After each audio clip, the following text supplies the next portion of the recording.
ਆਪ ਜੀ ਸਤ ਸੰਗਤ ਦੀਆਂ ਘੜੀਆਂ ਦਾ ਸੁਖ ਮਾਣ ਰਹੇ ਹੋ। ਸਾਹਿਬੇ ਕਮਾਲ ਅੰਮ੍ਰਿਤ ਕੇ ਦਾਤੇ ਸਰਬੰਸ ਦਾਨੀ ਮਰਦ ਅਗੰਮੜੇ ਸਤਿਗੁਰੂ ਜੀ ਦੇ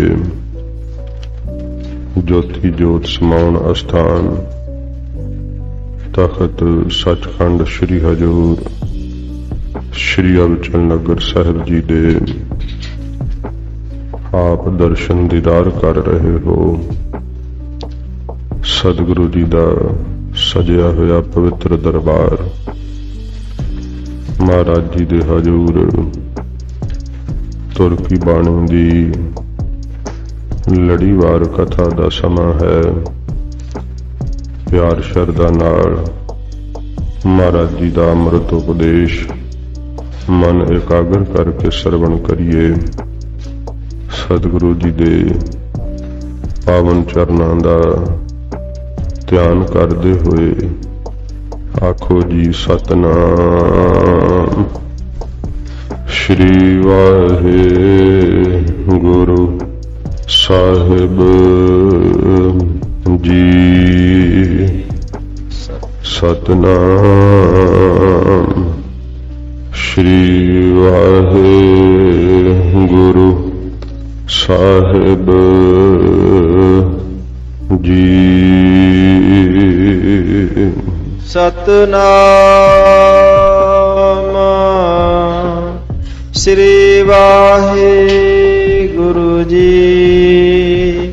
सलोक महला पहला। सच्चे पातशाह दीन दुनिया दे मालक धन गुरु नानक देव सच्चे पातशाह जी महाराज हजूर आशा दी वार दा पंजवां श्लोक सच्चे पातशाह जी महाराज हुण बख्शिश करदे है। सतगुरु जी चौथे श्लोक दे अंदर गरीब नवाज सच्चे पातशाह जी ने शेख ब्रह्म दे ताई दस्या कि वाहिगुरु दे भै विच ही सारे तत्त जिहड़े आ वो हरकत कर रहे हैं। गरीब नवाज सच्चे पातशाह जी कहंदे है कि भै तो रहत केवल ते केवल इको एक वाहिगुरु है निरभौ स्वरूप। बाकी सारी कायनात उहदे भै विच चल रही है। भै विच सूरज भै विच चंद कोह करोड़ी चलत ना अंत। ये वाक सच्चे पातशाह जी महाराज जी ने कहे। फिर महाराज जी ने पौड़ी विच सिक्ख्या दिती कि सतगुरु जी दे जिड्डा वड्डा कोई दाता नहीं संसार दे लोगो।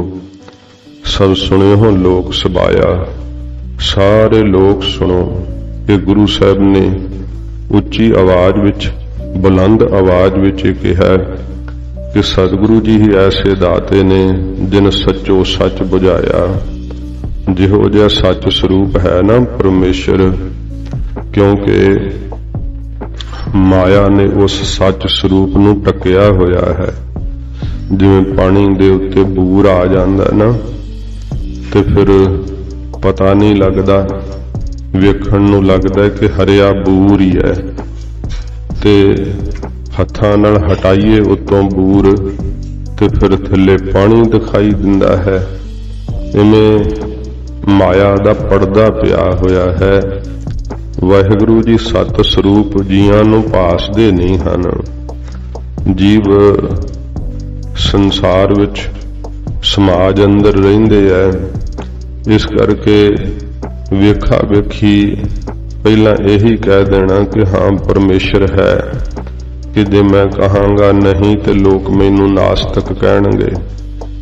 सतगुरु जी कहंदे अंदर मन विच सच स्वरूप दा जिहड़ा ना वो स्पर्श नहीं हुंदा। वो तां पूरे गुरु जी दे बख्शिश करन दे नाल ही हुंदा है।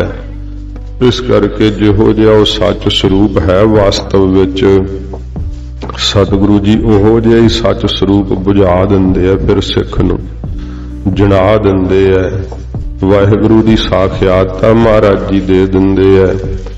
ਸੱਚੇ ਪਾਤਸ਼ਾਹ ਜੀ ਮਹਾਰਾਜ ਹੁਣ ਇਹ ਅਗਲਾ ਸ਼ਲੋਕ ਮਹਾਰਾਜ ਜੀ ਆਰੰਭਦੇ ਆ, ਬਖਸ਼ਿਸ਼ ਕਰਦੇ ਆ, ਸੁਣੋ ਪਿਆਰ ਨਾਲ। ਸ਼ਲੋਕ ਮਹੱਲਾ ਪਹਿਲਾ। ਪਹਿਲੇ ਪਾਤਸ਼ਾਹ ਗੁਰੂ ਨਾਨਕ ਸਾਹਿਬ ਹਜੂਰ ਫਰਮਾਉਂਦੇ ਆ, ਘੜੀਆ ਸਭੇ ਗੋਪੀਆ। ਸਾਧ ਸੰਗਤ ਜੀ ਉੱਥੇ ਪਾਕ ਪੱਟਣ ਵਿੱਚ ਨਾ ਰਾਸ ਪਈ। ਮਹਾਰਾਜ ਪਿੱਛੇ ਵੀ ਰਾਸ ਧਾਰੀਆਂ ਦਾ ਜ਼ਿਕਰ ਕੀਤਾ ਨਾ, ਬਾਜ਼ਾਰੀ ਬਾਜ਼ਾਰ ਮੈਂ ਆਏ ਕੱਢੇ ਬਾਜ਼ਾਰ। ਫਿਰ ਸਤਿਗੁਰਾਂ ਨੇ ਦੱਸਿਆ ਸੀਗਾ ਕਿ ਇਹ ਐਵੇਂ ਆਲ ਪਤਾਲ ਦੀਆਂ ਗੱਲਾਂ ਮਾਰਦੇ ਰਹਿੰਦੇ ਐ। ਪਤਾਲ ਦੀਆਂ ਗੱਲਾਂ ਜਿਹੜੀਆਂ ਕੁਝ ਵੀ ਨਹੀਂ ਹੁੰਦੀਆਂ ਉਹਨਾਂ ਨੂੰ ਆਕਾਸ਼ ਚੜਾ ਦਿੰਦੇ ਐ, ਬੜਾ ਵੱਡਾ ਕਰਕੇ ਦੱਸਦੇ ਐ। ਆਕਾਸ਼ ਦੀਆਂ ਗੱਲਾਂ ਨੂੰ ਪਤਾਲ 'ਚ ਸਿੱਟ ਦਿੰਦੇ ਐ, ਭਾਵ ਐਵੇਂ ਅਰਲ ਬਰਲੀ ਬੋਲਦੇ ਰਹਿੰਦੇ ਐ। ਉੱਥੇ ਜਦੋਂ ਰਾਸ ਪਈ ਤੇ ਸ਼ੇਖ ਬ੍ਰਹਮ ਜੀ ਦੇ ਕੋਲ ਫਕੀਰਾਂ ਦੀ ਜਮਾਤ ਰਹਿੰਦੀ ਸੀ। ਕਹਿਣ ਲੱਗੇ, ਮਹਾਰਾਜ ਰਾਸ ਪਈ ਏ ਇੱਥੇ ਪਾਕ ਪੱਟਣ ਵਿੱਚ ਤੇ ਅਸੀਂ ਰਾਸ ਵੇਖ ਆਈਏ, ਤੁਸੀਂ ਵੀ ਚੱਲੋ ਨਾਲ ਜੇ ਤੁਹਾਡਾ ਮਨ ਭਾਵੇ ਤਾਂ। ਬੜਾ ਮਨੋਰੰਜਨ ਹੁੰਦਾ ਹੈ, ਜਿਵੇਂ ਆਪਾਂ ਵੀ ਨਾਟਕ ਚੇਟਕ ਵੇਖ ਲੈਨੇ ਆ। ਸਤਿਗੁਰੂ ਜੀ ਕਹਿਣ ਲੱਗੇ, ਭਈ ਫਕੀਰੋ, ਪਰਮੇਸ਼ਰ ਵੱਲੋਂ ਰਾਸ ਪੈ ਰਹੀ ਹੈ, ਉਹ ਰਾਸ ਅਸੀਂ ਤਾਂ ਵੇਖ ਰਹੇ ਹਾਂ। ਮਹਾਰਾਜ ਕਿਹੜੀ ਰਾਸ ਪੈ ਰਹੀ ਹੈ? ਤਾਂ ਸਤਿਗੁਰੂ ਜੀ ਕਥਨ ਕਰਦੇ ਐ, ਵਾਹਿਗੁਰੂ ਵੱਲੋਂ ਪੈਂਦੀ ਹੋਈ ਰਾਸ ਜੋ ਹੈ ਸੰਸਾਰ ਦੇ ਅੰਦਰ। ਹਜੂਰ ਫਰਮਾਉਂਦੇ ਹਨ, ਘੜੀਆ ਸਭੇ ਗੋਪੀਆ। ਜਿਹੜੀਆਂ ਘੜੀਆਂ ਹਨ ਨਾ ਸਾਧ ਸੰਗਤ ਜੀ, ਸਮੇਂ ਦਾ ਵਾਚਕ ਜਿਹੜੀਆਂ ਘੜੀਆਂ ਨੇ, ਤੇ ਸਤਿਗੁਰੂ ਜੀ ਕਹਿੰਦੇ ਇਹ ਜਿਹੜੀਆਂ ਘੜੀਆਂ ਨਾ, ਘੜੀਆਂ ਸਭੇ ਗੋਪੀਆਂ, ਇਹ ਸਾਰੀਆਂ ਗੋਪੀਆਂ ਦੀ ਨਿਆਈ ਹਨ ਘੜੀਆਂ। ਜਿਹੜੇ ਰਾਸ ਧਾਰੀਏ ਰਾਸ ਪਾਉਂਦੇ ਆ ਨਾ, ਉਹ ਸਾਧ ਸੰਗਤ ਜੀ ਪਾਤਰ ਬਣਾਏ ਹੁੰਦੇ ਉਹਨਾਂ ਨੇ। ਨਾਟਕ 'ਚ ਜਿਵੇਂ ਪਾਤਰ ਨਹੀਂ ਹੁੰਦੇ, ਤੇ ਫਿਰ ਪਾਤਰ ਨੂੰ ਜਿਹੜਾ ਜਿਹੜਾ ਰੋਲ ਦੇ ਦਿੰਦੇ ਆ, ਉਹ ਕੋਈ ਕ੍ਰਿਸ਼ਨ ਦਾ ਰੋਲ ਨਿਭਾਉਣ ਲੱਗ ਜਾਂਦਾ, ਕੋਈ ਗਵਾਲਿਆਂ ਦਾ ਰੋਲ ਨਿਭਾਉਣ ਲੱਗ ਜਾਂਦਾ। ਪਾਤਰ ਹੁੰਦੇ ਆ, ਹੁੰਦੇ ਥੋੜਾ, ਉਹ ਕ੍ਰਿਸ਼ਨ ਥੋੜੋ ਹੈ, ਉਹ ਗਵਾਲੇ ਥੋੜੋ ਹੈ, ਉਹ ਗੋਪੀਆਂ ਥੋੜੋ ਹੈ, ਪਰ ਪਾਤਰ ਬਣ ਜਾਂਦੇ ਆ। ਤੇ ਪਾਤਰ ਬਣ ਕੇ ਆਪਣਾ ਜਿਹੜਾ ਉਹਨਾਂ ਨੂੰ ਜੋ ਮਿਲਿਆ ਹੋਇਆ ਰੋਲ ਨਿਭਾਉਣ ਵਾਸਤੇ, ਉਹ ਫਿਰ ਉਸ ਰੋਲ ਨੂੰ ਨਿਭਾਉਂਦੇ ਆ। ਇਵੇਂ ਸੰਸਾਰ ਦੇ ਅੰਦਰ ਵੀ ਇਹ ਜੀਵ ਪਾਤਰ ਹੀ ਹੈ ਸਾਰੇ, ਤੇ ਇਹ ਨਾਟਕ ਵੈ ਸਾਰਾ ਸੰਸਾਰ। ਮਹਾਰਾਜ ਜੀ ਨੇ ਕਿਹਾ ਨਾ, ਮੈਂ ਹਾਂ ਪਰਮ ਪੁਰਖ ਕੋ ਦਾਸਾ, ਦੇਖਣੇ ਆਇਓ ਜਗਤ ਤਮਾਸ਼ਾ। ਇਹ ਜਗਤ ਤਮਾਸ਼ਾ ਹੈ, ਨਾਟਕ ਵੈ। ਤਾਂ ਹੀ ਮਹਾਰਾਜ ਜੀ ਨੇ ਉਸ ਬਾਣੀ ਦਾ ਨਾਂ ਹੀ ਬਚਿੱਤਰ ਨਾਟਕ ਧਰਿਆ ਸੱਚੇ ਪਾਤਸ਼ਾਹ ਜੀ ਨੇ। ਮਹਾਰਾਜ ਕਹਿੰਦੇ ਅਸੀਂ ਵੇਖਣ ਲਈ ਆਏ ਆ। ਜਿਹੜਾ ਇਸ ਨਾਟਕ ਨੂੰ ਵੇਖਦਾ ਨਾ, ਉਹ ਤਾਂ ਸਾਧ ਸੰਗਤ ਜੀ ਨਾਟਕ ਨੂੰ ਵੇਖ ਕਰਕੇ ਤੇ ਉਹਨੂੰ ਪਤਾ ਲੱਗ ਜਾਂਦਾ ਹੈ ਕਿ ਇਹ ਇੱਕ ਨਾਟਕ ਹੈ, ਤੇ ਉਹ ਉਹਦੀ ਪ੍ਰਸੰਨਤਾ ਲੈ ਲੈਂਦਾ ਹੈ। ਪਰ ਜਿਹੜਾ ਵਿੱਚੇ ਹੀ ਤਮਾਸ਼ੇ ਦੇ ਖੇਡਣ ਲੱਗ ਜਾਂਦਾ ਹੈ, ਤਮਾਸ਼ਾ ਹੀ ਬਣ ਜਾਂਦਾ ਹੈ, ਉਹਨੂੰ ਫਿਰ ਉਹਦੀ ਜਿਹੜੀ ਹੈ ਨਾ ਸੁੱਖ ਅਨੁਭਵ ਨਹੀਂ ਹੁੰਦਾ ਹੈ। ਉਹ ਵੇਖ ਨਹੀਂ ਪਾਉਂਦਾ ਹੈ ਸਾਰੇ ਤਮਾਸ਼ੇ ਨੂੰ, ਕਿਉਂਕਿ ਪਾਤਰ ਬਣਿਆ ਵਿੱਚੇ ਹੀ ਉਹ ਲੱਗਾ ਹੋਇਆ ਹੈ। ਤੋ ਮਹਾਰਾਜ ਜੀ ਇਹ ਸਮੇਂ ਦਾ ਸੂਚਕ ਦੱਸਦੇ ਹੋਏ ਕਹਿੰਦੇ, ਜਿਹੜੀਆਂ ਘੜੀਆਂ ਨਾ ਸਾਰੀਆਂ ਘੜੀਆਂ ਦੀਆਂ ਸੰਗਿਆ ਕਰਕੇ, ਕਿਉਂਕਿ ਦਿਨ ਤੇ ਪਹਿਰ, ਪਹਿਰ ਤੇ ਘੜੀਆਂ, ਆਵ ਘਟੈ ਤਨ ਛੀਜੈ। ਮਹਾਰਾਜ ਜੀ ਕਹਿੰਦੇ ਜਿਹੜੀਆਂ ਘੜੀਆਂ ਬਤੀਤ ਹੋ ਰਹੀਆਂ, ਇਹ ਤਾਂ ਸਾਰੀਆਂ ਗੋਪੀਆਂ ਦੀ ਨਿਆਈ ਹਨ। ਪਹਿਰ ਕੰਨ ਗੋਪਾਲ।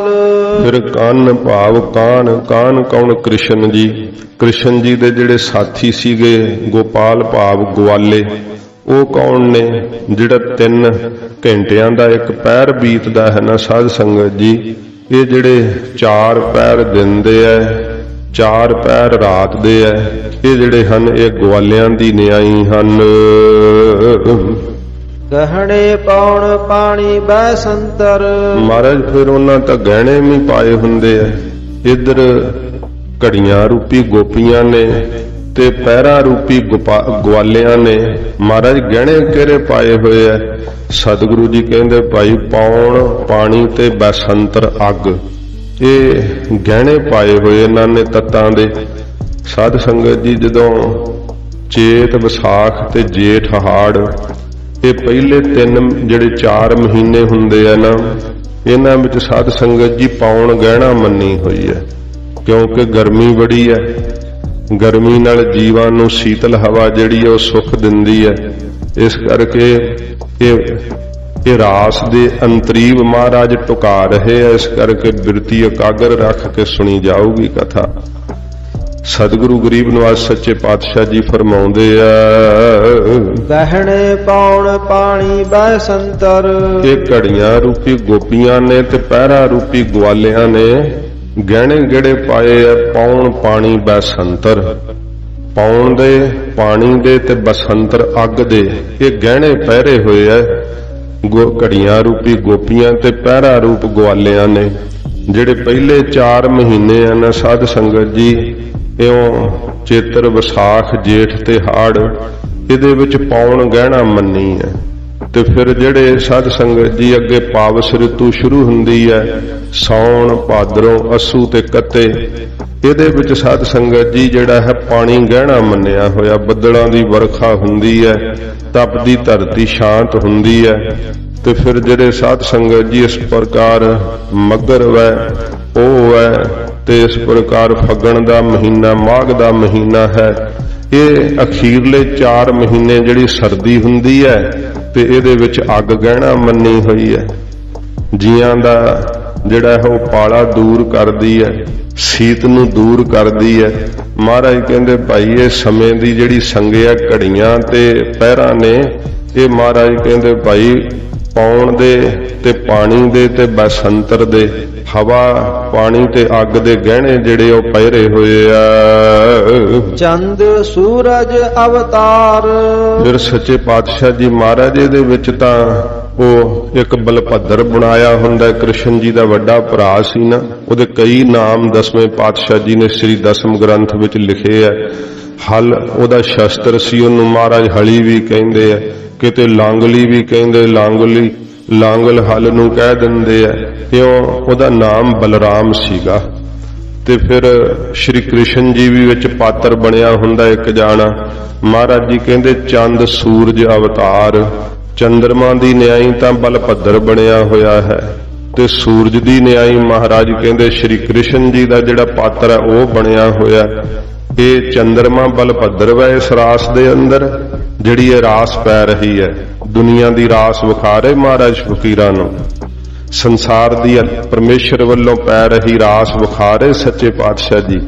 ਹਜੂਰ ਕਹਿੰਦੇ ਆ ਕਿ ਤੁਸੀਂ ਨਾਟਕ ਚੇਟਕ ਵੇਖਣਾ ਹੈ, ਪਰਮੇਸ਼ਰ ਵੱਲੋਂ ਆ ਸੰਸਾਰ ਹੀ ਨਾਟਕ ਹੋ ਰਿਹਾ ਸਾਰਾ।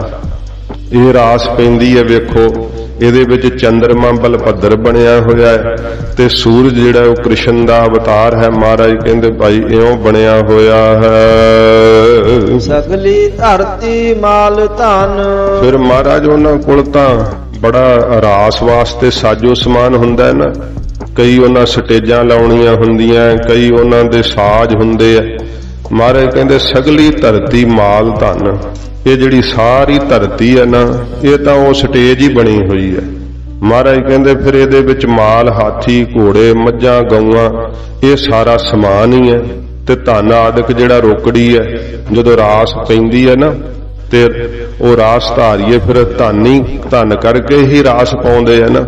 ਇਉਂ ਮਹਾਰਾਜ ਕਹਿੰਦੇ ਭਾਈ ਇਹਦੇ ਵਿੱਚ ਜਿਹੜਾ ਇਹ ਧਨ ਹੈ, ਇਹ ਜੀਆਂ ਨੂੰ ਇਸ ਰਾਸ ਦੇ ਅੰਦਰ ਜਿਹੜਾ ਪ੍ਰਾਪਤ ਹੋ ਰਿਹਾ ਹੈ। ਜੀਵ ਇਸ ਰਾਸ ਵਿੱਚ ਲੱਗੇ ਹੋਏ, ਅੱਗੇ ਮਹਾਰਾਜ ਦੱਸਦੇ ਆ ਕਿ ਇਉਂ ਸਮਾਂ ਸਾਰਾ ਹੈ ਨਾ ਜਿਹੜਾ ਉਹ ਇਹ ਰਾਸ ਪੈ ਰਹੀ ਹੈ। ਸੂਰਜ ਚੰਦਰਮਾ ਬਲਭੱਦਰ ਤੇ ਕ੍ਰਿਸ਼ਨ ਬਣੇ ਹੋਏ ਆ, ਤੇ ਘੜੀਆਂ ਰੂਪੀ ਗੋਪੀਆਂ ਹਨ, ਪੈਰ ਰੂਪੀ ਗਵਾਲੇ ਹਨ। ਸਗਲੀ ਧਰਤੀ ਮਾਲ ਧਨ, ਇਹ ਸਾਰੀ ਜੋ ਧਰਤੀ ਹੈ ਤੇ ਮਾਲ ਅਸਬਾਬ ਤੇ ਧਨ ਜੋ ਰੋਕੜੀ ਹੈ। ਵਰਤਣ ਸਰਬ ਜੰਜਾਲ, ਤੇ ਜਿਹੜਾ ਜੀਆਂ ਦਾ ਵਰਤਣਾ ਨਾ, ਮਹਾਰਾਜ ਕਹਿੰਦੇ ਸਾਰੇ ਜੰਜਾਲਾਂ 'ਚ ਹੀ ਪਏ ਆ, ਬੰਧਨਾਂ 'ਚ ਹੀ ਪਏ ਆ। ਇਹ ਰਾਸ ਵਿੱਚ ਹੀ ਸਾਰੇ ਪਾਤਰ ਬਣੇ ਹੋਏ ਆ। ਇਹ ਪਾਤਰ ਬਣ ਕਰਕੇ ਰਾਸ ਵਿੱਚ ਹੀ ਉਲਝੇ ਹੋਏ ਆ। ਕਿਉਂਕਿ ਸਾਧ ਸੰਗਤ ਜੀ ਮਹਾਰਾਜ ਜੀ ਨੇ ਕਿਹਾ, हे ਜੀਵ ਤੂੰ ਸੋਝੀ ਕਰ, ਇਹ ਪਤਨੀ ਦੇ ਨਾਲ ਜਿਹੜਾ ਤੇਰਾ ਸੰਬੰਧ ਹੈ ਨਾ, ਇਹ ਦੇਹ ਕਰਕੇ ਹੀ ਹੈ। ਧੀਆਂ ਪੁੱਤਰਾਂ ਨਾਲ ਤੇਰਾ ਸੰਬੰਧ ਦੇਹ ਕਰਕੇ ਹੀ ਹੈ। ਜਦੋਂ ਤੇਰੇ ਕੋਲ ਦੇਹ ਨਾ ਹੋਈ ਇਹ ਸੰਬੰਧ ਨਹੀਂ ਰਹੇਗਾ। ਇਸ ਕਰਕੇ ਤੂੰ ਇਹਨਾਂ 'ਚ ਪਾਤਰ ਬਣ ਕੇ ਹੀ ਲੱਗਾ ਰਹਿਣਾ। ਕਿਸੇ ਦਾ ਪਿਓ ਬਣ ਰਿਹਾ, ਕਿਸੇ ਦਾ ਪੁੱਤ ਬਣ ਰਿਹਾ, ਕਿਸੇ ਦਾ ਭਰਾ ਬਣ ਰਿਹਾ, ਕਿਸੇ ਦਾ ਪਤੀ ਬਣ ਰਿਹਾ। ਤੂੰ ਕਿਸੇ ਥਾਂ ਦੀ ਕਿਸੇ ਦੀ ਭੈਣ ਬਣ ਰਹੀ ਹੈ, ਕੋਈ ਪਤਨੀ ਬਣ ਰਹੀ ਹੈ, ਇਉਂ ਕੋਈ ਧੀ ਬਣ ਰਹੀ ਹੈ। ਇਹ ਪਾਤਰ ਹੀ ਹੈ ਸਾਰੇ। ਤੇ ਵਰਤਨ ਸਰਬ ਜੰਜਾਲ, ਇਹ ਸਾਰੇ ਜੰਜਾਲ ਜੋ ਬੰਧਨ ਪਏ ਹੋਏ ਆ ਨਾ, ਮਹਾਰਾਜ ਕਹਿੰਦੇ ਜੀਆਂ ਦਾ ਇਹ ਜੰਜਾਲਾਂ ਦੇ ਵਿੱਚ ਬੰਧਨਾਂ ਦੇ ਅੰਦਰ ਜਿਹੜਾ ਵਰਤਣਾ ਹੈ, ਇਹ ਰਾਸ ਹੀ ਪੈ ਰਹੀ ਹੈ, ਪਤਾ ਹੀ ਨਹੀਂ ਲੱਗ ਰਿਹਾ ਉਹਨਾਂ ਨੂੰ। ਬੰਧਨਾਂ ਦੇ ਵੱਜੇ ਹੋਏ ਜਿਹੜੇ ਆ ਉਹ ਜੀਵ ਪਾਉਂਦੇ ਫਿਰਦੇ ਆ। ਨਾਨਕ ਮੁਸਾ ਗਿਆਨ ਵਿਹੂਣੀ, ਸਤਿਗੁਰੂ ਜੀ ਕਹਿੰਦੇ ਸ਼ੇਖ ਬ੍ਰਹਮ ਗਿਆਨ ਤੋਂ ਸਖਣੀ ਜਿਹੜੀ ਹੈ ਨਾ, ਵਿਹੂਣੀ ਖਾਲੀ ਜਿਹੜੀ ਇਹ ਸ੍ਰਿਸ਼ਟੀ ਹੈ, ਸਤਿਗੁਰੂ ਜੀ ਕਹਿੰਦੇ ਮੁੱਸੇ ਲੁੱਟੀ ਜਾ ਰਹੀ ਹੈ। ਬਹੁਤ ਜ਼ਿਆਦਾ ਇਸ ਰਾਸ ਦੇ ਅੰਦਰ ਜੀਵ ਜਿਹੜੇ ਆ ਲੁੱਟਦੇ ਜਾ ਰਹੇ ਹਨ। ਹਾਏ ਗਿਆ ਜਮ ਕਾਲ, ਅੰਤ ਨੂੰ ਕੀ ਹੈ, ਜਿਹੜਾ ਜਮ ਕਾਲ ਕਰ ਦੇਣ ਵਾਲਾ ਹੈ। ਮੌਤ ਇਸ ਦੇਹ ਨੂੰ ਖਾ ਜਾਵੇਗੀ। ਇਹ ਦੇਹ ਮਿਲੀ ਸੀ ਭਜਨ ਕਰਨ ਨੂੰ, ਤੇ ਰਾਸ ਦੇ ਵਿੱਚ ਹੀ ਉਲਝਿਆ ਰਿਹਾ, ਰਾਸ ਹੀ ਵਹਿੰਦਾ ਰਿਹਾ, ਤੇ ਰਾਸ ਵਿੱਚ ਹੀ ਆਪ ਪਾਤਰ ਬਣ ਕੇ ਤੁਰਿਆ ਫਿਰਦਾ ਰਿਹਾ। ਮਹਾਰਾਜ ਜੀ ਕਹਿੰਦੇ ਨੇ ਖਾਏ ਗਿਆ ਜਮਕਾਲ, ਅੰਤ ਨੂੰ ਜਿਹੜਾ ਜਮਕਾਲ ਕਰ ਦੇਣ ਵਾਲਾ ਨਾ, ਮੌਤ ਦਾ ਸੁਨੇਹਾ ਦਿੰਦਾ ਹੈ, ਉਹ ਮੌਤ ਭੇਜਦਾ। ਫਿਰ ਜਮਦੂਤ ਆਉਂਦੇ ਐ ਤੇ ਮੌਤ ਖਾ ਜਾਂਦੀ ਇਸ ਦੇਹ ਦੇ ਤਾਈ। ਇਸ ਪ੍ਰਕਾਰ ਹੁਣ ਅੰਤਰੀਵ ਅਰਥ ਸੁਣੋ ਇਸੇ ਸ਼ਲੋਕ ਦੇ। ਘੜੀਆ ਸਭੇ ਗੋਪੀਆ, ਸਾਧ ਸੰਗਤ ਜੀ ਇਹ ਇੰਦਰੀਆਂ ਰੂਪੀ ਗੋਪੀਆਂ ਹਨ, ਜਿਨ੍ਹਾਂ ਨੇ ਆਪਣੀਆਂ ਇੰਦਰੀਆਂ ਰੂਪੀ ਗੋਪੀਆਂ ਨੂੰ ਘੜ ਲਿਆ ਹੈ ਮਹਾਰਾਜ ਦੇ ਸ਼ਬਦ ਨਾਲ। ਅੱਖਾਂ ਨੂੰ ਪਰਾਇਆ ਰੂਪ ਵੇਖਣ ਤੋਂ ਰੋਕ ਲਿਆ ਹੈ, ਕੰਨਾਂ ਨੂੰ ਨਿੰਦਾ ਚੁਗਲੀ ਸੁਣਨ ਤੋਂ ਰੋਕ ਲਿਆ ਹੈ, ਜੀਭਾਂ ਨੂੰ ਝੂਠ ਬੋਲਣ ਤੋਂ ਰੋਕ ਲਿਆ ਹੈ, ਸਵਾਦਾਂ ਦੇ ਚਖਣ ਤੋਂ ਸੰਕੋਚ ਲਿਆ ਹੈ, ਪੈਰਾਂ ਕਰਕੇ ਕੁਸੰਗਤ ਵਿੱਚ ਨਹੀਂ ਚੱਲ ਕਰਕੇ ਜਾਂਦੇ, ਹੱਥਾਂ ਕਰਕੇ ਬੁਰਾ ਕਰਮ ਨਹੀਂ ਕਰਦੇ ਹਨ। ਘੜੀਆਂ ਸਭੇ ਗੋਪੀਆਂ, ਗੋਪੀਆਂ ਕੌਣ ਨੇ? ਇਹ ਸਾਡੀਆਂ ਇੰਦਰੀਆਂ। ਇੰਦਰੀਆਂ ਰੂਪੀ ਗੋਪੀਆਂ ਨੂੰ ਮਹਾਰਾਜ ਕਹਿੰਦੇ ਭਾਈ ਜਿਨ੍ਹਾਂ ਨੇ ਘੜਨਾ ਕੀਤਾ ਸ਼ਬਦ ਦੇ ਨਾਲ। ਪਹਿਰ ਕੰਨ ਗੋਪਾਲ, ਤੇ ਗੋਪਾਲ ਜੋ ਪ੍ਰਿਥਵੀ ਦਾ ਪਾਲ ਪਰਮੇਸ਼ਕ ਹੈ ਨਾ, ਸਾਧ ਸੰਗਤ ਜੀ ਉਹਨਾਂ ਨੇ ਮਨ ਰੂਪੀ ਇਥੇ ਮਨ ਕਾਨ ਕ੍ਰਿਸ਼ਨ ਦੀ ਨਿਆਈ ਦਿਖਾਇਆ ਹੈ, ਤੇ ਮਨ ਰੂਪੀ ਕ੍ਰਿਸ਼ਨ ਦੇ ਉੱਪਰ ਉਹਨਾਂ ਨੇ ਪ੍ਰਿਥਵੀ ਦੇ ਪਾਲਕ ਪਰਮੇਸ਼ਰ ਦੇ ਨਾਮ ਦਾ ਪਹਿਰ ਕੀ ਪਹਿਰਾ ਦੇਣਾ ਕੀਤਾ ਹੈ। ਹਰ ਵੇਲੇ ਨਾਮ ਦਾ ਪਹਿਰਾ ਆਪਣੇ ਮਨ ਰੂਪੀ ਕ੍ਰਿਸ਼ਨ ਦੇ ਉੱਪਰ ਰੱਖਿਆ ਹੈ। ਗਹਿਣੇ ਪਾਉਣ ਪਾਣੀ ਬੈ ਸੰਤਰ, ਫਿਰ ਸਾਧ ਸੰਗਤ ਜੀ ਪਾਉਣ ਤੋਂ ਕੀ ਹੈ? ਰਜੋ ਗੁਣ, ਤੇ ਇਸ ਪ੍ਰਕਾਰ ਪਾਣੀ ਤੋਂ ਕੀ ਹੈ? ਸਤੋ ਗੁਣ, ਤੇ ਜਿਹੜੀ ਬਸੰਤਰ ਅੱਗ ਹੈ, ਅੱਗ ਤੋਂ ਕੀ ਹੈ? ਤਮੋ ਗੁਣ। ਇਹ ਤਿੰਨਾਂ ਗੁਣਾਂ ਦਾ ਤਿਆਗ ਕਰਨ ਰੂਪ ਉਹਨਾਂ ਨੇ ਗਹਿਣੇ ਪਹਿਰੇ ਹੋਏ ਆ ਗੁਰਮੁਖਾਂ ਨੇ।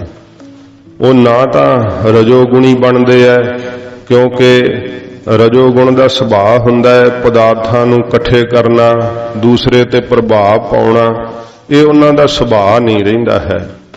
ਫਿਰ ਜੇ ਸਤਕਰਮ ਕਰਦੇ ਐ ਤੇ ਉਹਨਾਂ ਅੰਦਰ ਉਹਦੀ ਵਡਿਆਈ ਦੀ ਇੱਛਾ ਨਹੀਂ ਰਹਿੰਦੀ, ਇਸ ਕਰਕੇ ਸਤੋਗੁਣ ਦਾ ਪ੍ਰਭਾਵ ਵੀ ਮਰ ਜਾਂਦਾ ਹੈ। ਤੇ ਤਮੋ ਗੁਣੀ ਤਾਂ ਉਹ ਘੋਰ ਹੁੰਦੇ ਹੀ ਨਹੀਂ, ਕਿਸੇ ਨੂੰ ਕੌੜਾ ਨਹੀਂ ਬੋਲਦੇ, ਸਤ ਸੰਗਤ ਜੀ ਕਿਸੇ ਦੇ ਬਾਰੇ ਬੁਰਾ ਨਹੀਂ ਸੋਚਦੇ। ਇਸ ਤਰ੍ਹਾਂ ਮਾਇਆ ਦੇ ਤਿੰਨਾਂ ਗੁਣਾਂ ਤੋਂ ਅਤੀਤ ਹੋਣ ਰੂਪ ਉਹਨਾਂ ਨੇ ਇਹ ਗਹਿਣਾ ਹੀ ਪਹਿਰਿਆ ਹੋਇਆ ਹੈ। ਚੰਦ ਸੂਰਜ ਅਵਤਾਰ, ਚੰਦਰਦਾਨੀ ਦੀ ਨਿਆਈ ਕੀ ਹੈ ਸਾਧ ਸੰਗਤ ਜੀ? ਭੈਰਾਗ। ਤੇ ਸੂਰਜ ਦੀ ਨਿਆਈ ਕੀ ਹੈ? ਵਿਵੇਕ ਗਿਆਨ।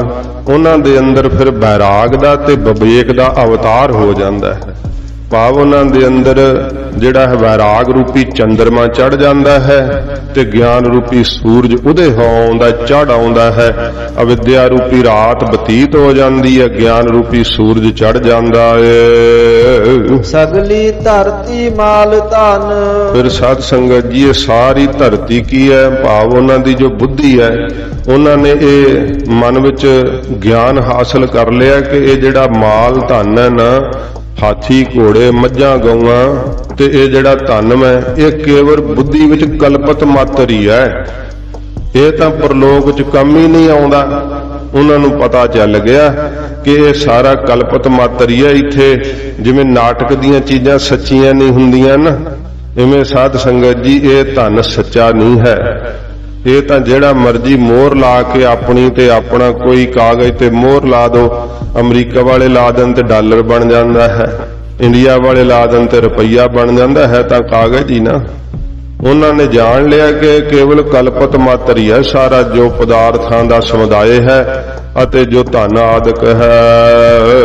ਵਰਤਣ ਸਰਬ ਜੰਜਾਲ, ਇਹਨਾਂ ਦਾ ਵਰਤਣਾ ਜਿਹੜਾ ਨਾ ਪਦਾਰਥਾਂ ਦਾ ਇਹ ਸਾਰਾ ਜੰਜਾਲ ਹੀ ਹੈ, ਬੰਧਨ ਹੀ ਹੈ। ਇਹ ਉਹਨਾਂ ਨੂੰ ਪਤਾ ਲੱਗ ਗਿਆ ਹੈ। ਨਾਨਕ ਮੁਸਾ ਗਿਆਨ ਵਿਹੂਣੀ, ਸਤਿਗੁਰੂ ਜੀ ਕਹਿੰਦੇ ਭਾਈ ਉਹਨਾਂ ਨੇ ਇਸ ਗਿਆਨ ਦੇ ਨਾਲ ਨਾ ਕਹਿੰਦੇ ਨੇ ਮਾਇਆ ਨੇ ਸਾਰੇ ਸੰਸਾਰ ਨੂੰ ਠੱਗ ਲਿਆ, ਪਰ ਮਾਇਆ ਹਰ ਜਨ ਠਾਗੀ। ਹਰੀ ਦੇ ਜਨਾਂ ਨੇ ਉਲਟਾ ਮਾਇਆ ਨੂੰ ਠੱਗ ਲਿਆ ਹੈ। ਨਾਨਕ ਮੁਸਾ, ਇਹ ਅੰਤਰੀਵ ਅਰਥਾਂ ਤੋਂ ਇੱਥੇ ਵਿਸ਼ਰਾਮ ਲਾ ਲੈਣਾ, ਉਹਦਾ ਵਿਸ਼ਰਾਮ ਉੱਥੇ ਹੀ ਹੈ। ਨਾਨਕ ਮੁਸਾ, ਸਤਿਗੁਰੂ ਜੀ ਕਹਿੰਦੇ ਭਾਈ ਉਹਨਾਂ ਨੇ ਉਲਟਾ ਮਾਇਆ ਹੀ ਨਹੀਂ ਮੁੱਸ ਲਿਆ ਹੈ, ਠੱਗ ਲਿਆ ਹੈ। ਮਾਇਆ ਹਰ ਜਨ ਠਾਗੀ, ਜਿਵੇਂ ਹਰੀ ਦੇ ਜਨ ਪਿਆਰੇ ਮਾਇਆ ਨੂੰ ਉਲਟ ਕੇ ਠੱਗ ਲੈਂਦੇ ਆ ਨਾ, ਕਿ ਮਾਇਆ ਦਾ ਛਲ ਨਹੀਂ ਆਪਣੇ ਆਪ ਤੇ ਚੱਲਣ ਦਿੰਦੇ, ਤੇ ਉਲਟਾ ਮਾਇਆ ਨੂੰ ਹੀ ਠੱਗ ਲੈਂਦੇ, ਮਾਇਆ ਕੋਲੋਂ ਹੀ ਕੰਮ ਕਰਾਉਣ ਲੱਗ ਜਾਂਦੇ ਆ, ਮਾਇਆ ਤੋਂ ਹੀ ਧਰਮ ਕਰਮ ਕਰਨ ਲੱਗ ਜਾਂਦੇ ਆ। ਇਸ ਤਰ੍ਹਾਂ ਸਤਿਗੁਰੂ ਜੀ ਕਹਿੰਦੇ ਬਾਕੀ ਜੋ ਸ੍ਰਿਸ਼ਟੀ ਹੈ ਫਿਰ ਪੜੋ। ਨਾਨਕ ਮੁਸਾ ਗਿਆਨ ਵਿਹੂਣੀ, ਤੇ ਜਿਹੜੇ ਗਿਆਨ ਤੋਂ ਵਿਹੂਣੇ ਆ ਸਤਿਗੁਰੂ ਜੀ ਕਹਿੰਦੇ ਭਾਈ ਰੱਬ ਦੇ ਪਿਆਰਿਆਂ ਨੇ ਤਾਂ ਨਾਮ ਦੀ ਬਰਕਤ ਨਾਲ ਮੁੱਸ ਲਈ ਹੈ ਮਾਇਆ ਤੇ ਸ੍ਰਿਸ਼ਟੀ, ਵਕਾਰ ਠੱਗ ਲਏ ਸਾਰੇ ਹੀ। ਹਾਏ ਗਿਆ ਜਮ ਕਾਲ, ਤੇ ਜਿਹੜੇ ਗਿਆਨ ਤੋਂ ਵਿਹੂਣੇ ਆ ਸੰਸਾਰ ਦੇ ਅੰਦਰ ਜੀਵ ਖਾਲੀ ਹਨ, ਖਾਏ ਗਿਆ ਜਮ ਕਾਲ। ਉਹਨਾਂ ਨੂੰ ਫਿਰ ਸਾਧ ਸੰਗਤ ਜੀ ਜਮ ਜਿਹੜਾ ਕਾਲ ਕਰ ਦੇਣ ਵਾਲਾ ਹੈ ਨਾ ਉਹ ਖਾ ਗਿਆ ਹੈ। ਉਹਨਾਂ ਦਾ ਜਿਹੜਾ ਹੈ ਨਾ ਭੋਜਨ ਕਰਕੇ ਹੀ ਕਾਲ ਨੇ ਉਹਨਾਂ ਨੂੰ ਖਾ ਲਿਆ ਹੈ। ਉਹਨਾਂ ਨੇ ਕੋਈ ਆਪਣੀ ਦੇਹੀ ਦਾ ਲਾਭ ਨਹੀਂ ਖੱਟਿਆ। ਫਿਰ ਇਸੇ ਪ੍ਰਕਾਰ ਹੀ ਘੜੀਆ ਸਭੇ ਗੋਪੀਆ, ਸਾਧ ਸੰਗਤ ਜੀ ਗੋਪੀਆਂ ਦੀ ਨਿਆਈ ਕੀ ਹਨ? ਸਾਡੇ ਮਨ ਦੀਆਂ 5 ਬਿਰਤੀਆਂ ਨੇ, ਪ੍ਰਮਾਣ, ਵਿਪਰਜੈ, ਨਿੰਦਰਾ, ਵਿਕਲਪ ਤੇ ਸਿਮਰਤੀ। ਇਹ 5 ਬਿਰਤੀਆਂ ਸਾਡੇ ਮਨ ਦੀਆਂ। ਜਦੋਂ ਭਜਨ ਕਰਨ ਲੱਗਦੀ ਆ ਨਾ, ਜੀ ਭਜਨ ਕਰਨ ਵਾਸਤੇ ਬੈਠ ਜਾਵੇ ਤੇ ਪਹਿਲਾਂ ਤਾਂ ਉਹਨੂੰ ਫਿਰ ਨੀਂਦ ਹੀ ਆਉਣ ਲੱਗ ਜਾਂਦੀ ਆ। ਤੇ ਨੀਂਦ ਵਿੱਚ ਕੀ ਹੁੰਦਾ? ਭਜਨ ਥੋੜਾ ਹੁੰਦਾ, ਅਵਿਦਿਆ ਵਿੱਚ ਚਲਿਆ ਜਾਂਦਾ ਹੈ। ਤੇ ਫਿਰ ਪ੍ਰਮਾਣ ਬਿਰਤੀ ਜਾਗ ਪੈਂਦੀ ਹੈ ਜੇ ਨੀਂਦ ਨਾ ਆਵੇ ਤਾਂ। ਪ੍ਰਮਾਣ ਬਿਰਤੀ ਕੀ ਕਹਿੰਦੀ ਆ? ਉਹ ਦਿਸਣ ਵਾਲੀਆਂ ਚੀਜ਼ਾਂ ਜਿਹੜੀਆਂ ਕਹਿੰਦੇ ਸੱਤ ਵਾ, ਜੋ ਸੰਸਾਰ ਦਿਸ ਰਿਹਾ, ਕਹਿੰਦਾ ਵੇਖੋ ਸਾਰਾ ਕੁਝ ਦਿਸਦਾ ਹੈ, ਝੂਠ ਕਿਵੇਂ ਹੋ ਸਕਦਾ ਹੈ? ਦਿਸ ਰਿਹਾ ਹੈ, ਦਿਸਣ ਨੂੰ ਤਾਂ ਬਹੁਤ ਕੁਝ ਦਿਸਦਾ ਹੈ ਪਰ ਸੱਤ ਨਹੀਂ ਹੁੰਦਾ ਹੈ, ਅਣਹੋਇਆ ਹੈ। ਪਰ ਇਹਨੂੰ ਕਹਿੰਦਾ ਪ੍ਰਮਾਣ ਜਿਹੜੀ ਬਿਰਤੀ ਹੈ ਨਾ ਮਨ ਦੀ, ਉਹ ਕਹਿੰਦੀ ਨਹੀਂ ਨਹੀਂ ਸੱਤ ਹੈ ਸਾਰਾ ਕੁਝ। ਇਉਂ ਦਿਖਣ ਵਾਲੀਆਂ ਚੀਜ਼ਾਂ ਸੱਚ ਭਾਸਦੀਆਂ ਨੇ। ਤੇ ਫਿਰ ਸਾਧ ਸੰਗਤ ਜੀ ਵਿਪਰਜੈ ਬਿਰਤੀ ਹੁੰਦੀ ਹੈ। ਇਹ ਹੁੰਦੀ ਹੈ ਦੁਰਮਤ ਕਰਕੇ, ਹਰ ਵੇਲੇ ਉਲਟੀ ਖਿਆਲ ਆਉਣਾ, ਸਿੱਧਾ ਖਿਆਲ ਹੀ ਨਹੀਂ ਮਨ ਵਿੱਚ ਆਉਣਾ। ਜੇ ਸਤਿਗੁਰੂ ਜੀ ਦਾ ਉਪਦੇਸ਼ ਸੁਣ ਰਿਹਾ ਤੇ ਤਾਂ ਵੀ ਤਰਕ ਆਉਣੀ ਮਨ 'ਚ ਵਿਪਰਜੈ ਬਿਰਤੀ ਨਾਲ। ਪੂਰੇ ਗੁਰੂ ਜੀ ਦੇ ਕਹੇ ਹੋਏ ਪੂਰੇ ਵਾਕ ਦੇ ਉੱਤੇ ਸ਼ਰਧਾ ਨਹੀਂ ਆਉਣੀ, ਸਗੋਂ ਉੱਤੇ ਆ ਕਰਕੇ ਤਰਕ ਕਰਨੀ ਕਿ ਕਿਵੇਂ ਹੋ ਸਕਦਾ ਹੈ, ਇਹ ਨਹੀਂ ਹੋ ਸਕਦਾ। ਇਹ ਵਿਪਰਜੈ ਬਿਰਤੀ ਹੈ। ਪ੍ਰਮਾਣ, ਵਿਪਰਜੈ ਤੇ ਸਾਧ ਸੰਗਤ ਜੀ ਇਸ ਪ੍ਰਕਾਰ ਨਿੰਦਰਾ। ਤੇ ਫਿਰ ਹੈ ਸਿਮਰਤੀ। ਸਿਮਰਤੀ ਉਹ ਬਿਰਤੀ ਹੈ ਜਿਹਦੇ ਨਾਲ ਪਿਛਲੀਆਂ ਗੱਲਾਂ ਦਾ ਖਿਆਲ ਆਈ ਜਾਂਦਾ ਸਿਮਰਨ ਕਰਦਿਆਂ ਹੋਇਆ। ਜਿਹੜੀਆਂ ਹੋ ਬੀਤ ਗਈਆਂ ਨੇ ਸਿਮਰਨ ਵਿੱਚ ਬੈਠਾ ਤੇ ਉਹਨਾਂ ਨੂੰ ਚੇਤੇ ਕਰੀ ਜਾਂਦਾ ਮਨ। ਇਹ ਸਾਧ ਸੰਗਤ ਜੀ ਬਿਰਤੀ। ਫਿਰ ਜਿਹੜੀ ਆ ਵਿਕਲਪ ਬਿਰਤੀ ਹੈ। ਵਿਕਲਪ ਉਹ ਬਿਰਤੀ ਹੈ ਕਿ ਭਜਨ ਸਿਮਰਨ ਤਾਂ 5 ਮਿੰਟ ਕੀਤਾ ਤੇ ਆਸਾ ਕਰ ਰਿਹਾ ਵੀ ਲੈ ਵੀ ਹੁਣ ਬਿਰਤੀ ਜੁੜ ਗਈ ਨਾ, ਭਜਨ ਦਾ ਫਲ ਮਿਲੇ ਤੇ ਇੰਨਾ ਕਾਰੋਬਾਰ ਮਿਲ ਜੇ, ਮੈਨੂੰ ਨਾ ਹੁਣ ਸਿੱਧੀਆਂ ਹੀ ਮਿਲ ਜਾਣ, ਲੋਕ ਤਾਂ ਮੱਥੇ ਹੀ ਟੇਕਣ ਲੱਗ ਜਾਣ ਤੇ ਪਤਾ ਲੱਗ ਜਾਏ ਵੀ ਇਹ ਤਾਂ ਸੰਤ ਜੀ ਨੇ, ਇਹ ਤਾਂ ਗੁਰਮੁਖ ਹੈ ਬਹੁਤ ਜ਼ਿਆਦਾ, ਭਜਨ ਵਿੱਚ ਤਾਂ ਜੁੜ ਹੀ ਗਏ ਆ। ਇਹ ਵਿਕਲਪ ਬਿਰਤੀ ਹੈ ਵੀ ਭਜਨ ਥੋੜਾ ਕਰਨਾ ਤੇ ਫਲ ਦੀ ਇੱਛਾ ਬਾਹਲੀ ਜਾਗ ਪੈਣੀ। ਇਹ ਜਿਹੜੀ ਵਿਕਲਪ ਬਿਰਤੀ ਹੈ, ਇਹ ਪੰਜ ਬਿਰਤੀਆਂ ਨੇ ਜਿਹੜੀਆਂ ਮਨ ਦੀਆਂ, ਇਹ ਸਾਧ ਸੰਗਤ ਜੀ ਭਜਨ ਚ ਨਹੀਂ ਟਿਕਣ ਦਿੰਦੀਆਂ। ਜਦੋਂ ਇਹਨਾਂ ਪੰਜਾਂ ਤੋਂ ਬਾਹਰ ਆਉਂਦਾ ਨਾ, ਉਦੋਂ ਭਜਨ ਵਿੱਚ ਸੁਰਤ ਜੁੜਦੀ ਹੈ ਜਾ ਕਰਕੇ। ਤਾਂ ਹਜੂਰ ਫਰਮਾਉਂਦੇ ਆ, ਘੜੀਆ ਸਭੇ ਗੋਪੀਆ, ਇਹ ਮਨ ਦੀਆਂ ਪੰਜ ਬਿਰਤੀਆਂ ਰੂਪੀ ਗੋਪੀਆਂ ਜਿਨ੍ਹਾਂ ਨੇ ਘੜ ਲਈਆਂ ਨੇ, ਸਿਮਰਨ ਦੇ ਨਾਲ ਛੱਡ ਦਿੱਤੀਆਂ ਪੰਜੇ ਬਿਰਤੀਆਂ ਤੇ ਸਿਮਰਨ ਵਿੱਚ ਆ ਕੇ ਟਿਕ ਗਏ ਆ। ਲਹਿਰ ਕੰਨ ਗੋਪਾਲ, ਸਾਧ ਸੰਗਤ ਜੀ ਪ੍ਰithvi ਦੇ ਪਾਲਕ ਦੇ ਨਾਮ ਦਾ ਉਹਨਾਂ ਨੇ ਕੀ ਹੈ? ਕਾ ਨਾਮ ਹੁੰਦਾ ਸੁਖ ਦਾ, ਅਨ ਨਾਮ ਹੁੰਦਾ ਚੇਸ਼ਟਾ ਦੇ ਕਰਾਉਣ ਦਾ। ਜਿਹੜਾ ਨਾਮ ਹੈ ਨਾ ਪ੍ਰithvi ਦੇ ਪਾਲਕ ਦਾ, ਉਹ ਸੁਖ ਦਾ ਅਨੁਭਵ ਕਰਾਉਂਦਾ ਅੰਦਰ, ਸਾਨੂੰ ਦੱਸਦਾ ਨਾਮ ਕਿ ਸੁਖ ਕੀ ਹੈ ਤੇ ਤੂੰ ਕਿੱਥੋਂ ਲੱਭਦਾ ਫਿਰਦਾ ਹੈ। ਤੇ ਉਹਨਾਂ ਨੇ ਫਿਰ ਉਹ ਸੁਖ ਸਰੂਪ ਦੇ ਦਾ ਨਾਮ ਦੇ ਨਾਲ ਜਿਹੜਾ ਸੁਖ ਮਿਲਿਆ ਹੈ ਆਤਮਿਕ ਆਨੰਦ ਦਾ, ਉਹ ਸੁਖ ਰੂਪ ਉਹਨਾਂ ਨੇ ਪੁਸ਼ਾਕਾ ਹੀ ਪਹਿਰ ਲਿਆ ਹੈ। ਗਹਿਣੇ ਪੌਣ ਪਾਣੀ ਬੈ ਸੰਤਰ, ਸਾਧ ਸੰਗਤ ਜੀ ਪਾਣੀ ਦੀ ਨਿਆਈ ਉਹਨਾਂ ਦਾ ਚਿੱਤ ਸ਼ਾਂਤ ਹੋ ਗਿਆ ਹੈ, ਪੌਣ ਦੀ ਨਿਆਈ ਉਹ ਨਿਰਲੇਪ ਹੋ ਗਏ ਹੈ, ਤੇ ਅੱਗ ਦੀ ਨਿਆਈ ਉਹਨਾਂ ਦੇ ਅੰਦਰ ਪ੍ਰਚੰਡ ਗਿਆਨ ਪ੍ਰਗਟ ਹੋ ਗਿਆ ਹੈ। ਇਹ ਸ਼ੁਭ ਗੁਣਾਂ ਦੇ ਉਹਨਾਂ ਨੇ ਗਹਿਣੇ ਜਿਹੜੇ ਹਨ ਉਹ ਪਹਿਰ ਲਏ ਹਨ। ਚੰਦ ਸੂਰਜ ਅਵਤਾਰ, ਫਿਰ ਸਾਧ ਸੰਗਤ ਜੀ ਇੱਥੇ ਸੂਰਜ ਤੋਂ ਕੀ ਲੈਣਾ? ਇਹ ਪ੍ਰਕਰਣ ਤੋਂ ਹੈ। ਅਗਿਆਨ ਰੂਪੀ ਸੂਰਜ ਜਿਹੜਾ ਰਾਗ ਦਵੈਸ਼ ਦੀਆਂ ਕਿਰਨਾਂ ਲਾ ਕੇ ਸਾੜ ਰਿਹਾ ਸੀ ਨਾ, ਉਹ ਉਹਨਾਂ ਨੇ ਉਹਨੂੰ ਮੱਧਮ ਪਾ ਦਿੱਤਾ। ਉਹਨਾਂ ਦੇ ਅੰਦਰ ਸ਼ਾਂਤੀ ਦੇਣ ਵਾਲੀ, ਠੰਡਕ ਦੇਣ ਵਾਲੀ ਨਾਮ ਦੀ ਜਿਹੜੀ ਸੀ ਨਾ, ਚੰਦਰਮਾ ਦੀ ਰੌਸ਼ਨਾਂ ਦੀ ਤਰ੍ਹਾਂ, ਉਹ ਚਾਂਦਨੀ ਨਾਮ ਦੀ ਪ੍ਰਗਟ ਹੋ ਗਈ। ਸਗਲੀ ਧਰਤੀ ਮਾਲ ਧਨ, ਉਹਨਾਂ ਨੇ ਇਹ ਜਾਣ ਲਿਆ ਕਿ ਸਾਰੀ ਧਰਤੀ ਤੇ ਜਿੰਨਾ ਵੀ ਮਾਲ ਧਨ ਹੈ ਨਾ, ਇਹ ਜੀਆਂ ਦੇ ਪੁੰਨਾਂ ਕਰਕੇ ਹੀ ਪ੍ਰਾਪਤ ਹੋ ਰਿਹਾ ਹੈ। ਤੇ ਐਵੇਂ ਮਨਾਂ ਛਾਲਾਂ ਨਹੀਂ ਮਾਰਨੀਆਂ ਚਾਹੀਦੀਆਂ, ਆਪਣੀ ਪਰਰਬਦ ਦੇ ਵਿੱਚ ਹੀ ਪ੍ਰਸੰਨ ਰਹਿਣਾ ਚਾਹੀਦਾ ਹੈ। ਸਗਲੀ ਧਰਤੀ ਮਾਲ ਧਨ, ਉਹਨਾਂ ਨੇ ਸਮਝ ਲਿਆ ਕਿ ਇਹ ਬੁੱਧੀ ਜਿਹੜੀ ਹੈ ਧਰਤੀ ਦੀ ਨਿਆਈ ਹੈ, ਤੇ ਮਾਲ ਧਨ ਜਿਹੜਾ ਹੈ ਨਾ ਇੱਥੇ ਇਹ ਵਰਤਨ ਨੂੰ ਜਿੰਨੇ ਵੀ ਇਹ ਅਸਬਾਬ ਆਦਿਕ ਹਨ, ਜੋ ਵੀ ਪਦਾਰਥ ਆਦਿਕ ਹਨ, ਤੇ ਧਨ ਜੋ ਰੋਕੜੀ ਹੈ। ਵਰਤਣ ਸਰਬ ਜੰਜਾਲ, ਇਹਨਾਂ ਦਾ ਵਰਤਣਾ ਕੇਵਲ ਬੁੱਧੀ ਵਿੱਚ ਜੰਜਾਲ ਹੀ ਪਾਉਂਦਾ ਹੈ, ਬੰਧਨ ਹੀ ਮਾਰਦਾ ਹੈ। ਸਾਧ ਸੰਗਤ ਜੀ ਜਦੋਂ ਜੀਵ ਇਕੱਲਾ ਹੁੰਦਾ ਹੈ, ਮਾਤਾ ਪਿਤਾ ਦਾ ਹੀ ਬੰਧਨ ਹੁੰਦਾ ਹੈ। ਮਹਾਰਾਜ ਜੀ ਨੇ ਤਾਂ ਬੰਧਨ ਇਹਦੇ ਜਨਮ ਤੋਂ ਲਿਖਿਆ ਹੈ ਕਿ ਪਹਿਲਾ ਪਿਆਰ ਲੱਗਾ ਥਣ ਦੁੱਧ, ਦੂਜਾ ਮਾਏ ਬਾਪ ਕੀ ਸੁੱਧ। ਇਹ ਮਹਾਰਾਜ ਜੀ ਨੇ ਸਤਸੰਗੀਆਂ ਸੁਣਿਆ, ਕਈ ਵਾਰੀ ਇਹ ਪ੍ਰਮਾਣ ਆਇਆ ਹੈ, ਇਸ ਕਰਕੇ ਸਮਾਂ ਜ਼ਿਆਦਾ ਲੱਗੇਗਾ, ਮੈਂ ਦੁਹਰਾਉਣਾ ਨਹੀਂ। ਸਾਧ ਸੰਗਤ ਜੀ ਇਹ ਬੰਧਨ ਹੀ ਬੰਧਨ ਪਏ ਜਾਂਦੇ ਆ। ਤੇ ਫਿਰ ਇਹ 10 ਅਵਸਥਾ ਮਹਾਰਾਜ ਜੀ ਨੇ ਗਿਣੀਆਂ, ਸੱਚੇ ਪਾਤਸ਼ਾਹ ਜੀ ਮਹਾਰਾਜ ਜੀ ਨੇ। ਤੇ ਇਹ ਜਦੋਂ ਸਾਧ ਸੰਗਤ ਜੀ ਇਸ ਤੋਂ ਉੱਪਰ ਜਾਂਦਾ ਹੈ ਨਾ, ਜਦੋਂ ਜਵਾਨੀ ਤੋਂ ਉੱਪਰ ਆਉਂਦਾ ਹੈ, ਫਿਰ ਵਿਆਹ ਕਾਰਜ ਹੁੰਦਾ ਹੈ, ਇਸਤਰੀ ਦੇ ਮੋਹ ਦਾ ਬੰਧਨ ਪੈਂਦਾ ਹੈ। ਫਿਰ ਸਾਧ ਸੰਗਤ ਜੀ ਇਹਨੂੰ ਪੁੱਤਰਾਂ ਦਾ, ਧੀਆਂ ਦਾ, ਉਹਨਾਂ ਦੇ ਵਿਆਹ ਕਾਰਜਾਂ ਦਾ, ਮਾਇਆ ਦੇ ਇਕੱਠੀ ਕਰਨ ਦਾ, ਘਰ ਦੇ ਚਲਾਉਣ ਦਾ, ਇਹਨੂੰ ਪਤਾ ਹੀ ਨਹੀਂ ਲੱਗਦਾ ਕਿ ਉਮਰ ਕਦੋਂ ਲੰਘ ਗਈ ਸਾਰੀ। ਸਾਰਾ ਹੀ ਇਹਦਾ ਜੀਵਨ ਲੰਘ ਜਾਂਦਾ ਹੈ। ਤੇ ਫਿਰ ਇਹਨੂੰ ਜਦੋਂ ਵਿਆਹ ਦਿੰਦਾ ਬੱਚੇ, ਉਹ ਫਿਰ ਆਪੋ ਆਪਣੇ ਥਾਮੀ ਲੱਗ ਜਾਂਦੇ ਆ। ਫਿਰ ਵੇਖਦਾ ਕਿ ਆਪਣਾ ਤਾਂ ਕੋਈ ਵੀ ਨਹੀਂ ਇਸ ਸੰਸਾਰ ਦੇ ਅੰਦਰ, ਬੰਧਨ ਹੀ ਪਏ ਹੋਏ ਆ, ਸੋਝੀ ਨਹੀਂ ਆਉਂਦੀ ਹੈ। ਇਹ ਬੁੱਧੀ ਦੇ ਅੰਦਰ ਮਹਾਰਾਜ ਕਹਿੰਦੇ ਭਾਈ ਸਾਰੇ ਬੰਧਨ ਹੀ ਪਾਉਂਦੇ ਆ, ਗੁਰਮੁਖ ਜਾਣ ਲੈਂਦੇ ਆ ਗਿਆਨ ਦੀ ਰੌਸ਼ਨੀ ਨਾਲ। ਸਗਲੀ ਧਰਤੀ ਮਾਲ ਧਨ, ਇਹ ਸਾਰੀ ਧਰਤੀ ਜਿਹੜੀ ਹੈ ਨਾ, ਬੁੱਧੀ ਰੂਪੀ ਧਰਤੀ ਦੇ ਅੰਦਰ ਜਿਹੜਾ ਇਹ ਮਾਲ ਧਨ ਜੋ ਵੀ ਅਸਬਾਬ ਆਦਿਕ ਹੈ, ਵਰਤਣ ਸਰਬ ਜੰਜਾਲ, ਇਹਦਾ ਵਰਤਣਾ ਜਿਹੜਾ ਬੁੱਧੀ ਵਿੱਚ ਜੰਜਾਲ ਹੀ ਹੈ। ਸਾਰੇ ਜੀਆਂ ਦਾ ਜਿਹੜਾ ਵਰਤ ਵਿਹਾਰ ਹੈ ਨਾ, ਇਹ ਜੋ ਵੀ ਪਦਾਰਥਾਂ ਦਾ ਸਮੁਦਾਇ ਹੈ ਤੇ ਸਾਧ ਸੰਗਤ ਜੀ ਧਨ ਆਦਿਕ ਹੈ, ਇਹ ਬੁੱਧੀ ਵਿੱਚ ਸਭ ਬੰਧਨ ਹੀ ਮਾਰਦੇ ਆ। ਨਾਨਕ ਮੁਸਾ ਗਿਆਨ ਵਿਹੂਣੀ, ਸਤਿਗੁਰੂ ਜੀ ਕਹਿੰਦੇ ਭਾਈ ਮੁੱਸੇ ਲੁੱਟੇ ਗਏ ਜਿਹੜੇ ਗੁਰੂ ਜੀ ਦੇ ਗਿਆਨ ਤੋਂ ਸਖਣੇ ਆ, ਉਹਨਾਂ ਨੂੰ ਕਿਸੇ ਨੂੰ ਕਾਮ ਨੇ ਲੁੱਟ ਲਿਆ, ਕਿਸੇ ਨੂੰ ਕ੍ਰੋਧ ਨੇ ਲੁੱਟ ਲਿਆ, ਅੰਦਰੋਂ ਸੁਭ ਗੁਣਾਂ ਦੀ ਸਾਰੀ ਪੂੰਜੀ ਜੀਆਂ ਦੇ ਲੁੱਟੀ ਗਈ। ਸਾਰੀ ਸ੍ਰਿਸ਼ਟੀ ਜਿਹੜੀ ਹੈ ਨਾ ਗਿਆਨ ਤੋਂ ਵਿਹੂਣੀ ਜਿਹੜੀ ਹੈ, ਸਖਣੀ। ਤੇ ਜੇ ਪੁੱਛੋ ਕਿਸੇ ਨੂੰ, ਕਹਿੰਦਾ ਜੇ ਕਿਸੇ ਨੂੰ ਕਹਿ ਦੋ ਨਾ ਤੂੰ ਮੂਰਖ ਹੈ, ਤੈਨੂੰ ਅਕਲ ਨਹੀਂ ਹੈ, ਬੜਾ ਗੁੱਸਾ ਲੱਗਦਾ ਹੈ। ਤੇ ਹੋਰ ਜੋ ਮਰਜ਼ੀ ਕਹਿ ਦੋ, ਇੰਨਾ ਗੁੱਸਾ ਨਹੀਂ ਕਰਦੇ। ਵੀ ਬੇਵਕੂਫ ਨਹੀਂ ਕੋਈ ਕਹਾ ਸਕਦਾ, ਪਰ ਮਹਾਰਾਜ ਕਹਿੰਦੇ ਵੀ ਗੁਰੂ ਦੇ ਗਿਆਨ ਤੋਂ ਬਿਨਾਂ ਤਾਂ ਸਾਰੇ ਹੀ ਮੂਰਖ ਵਾ।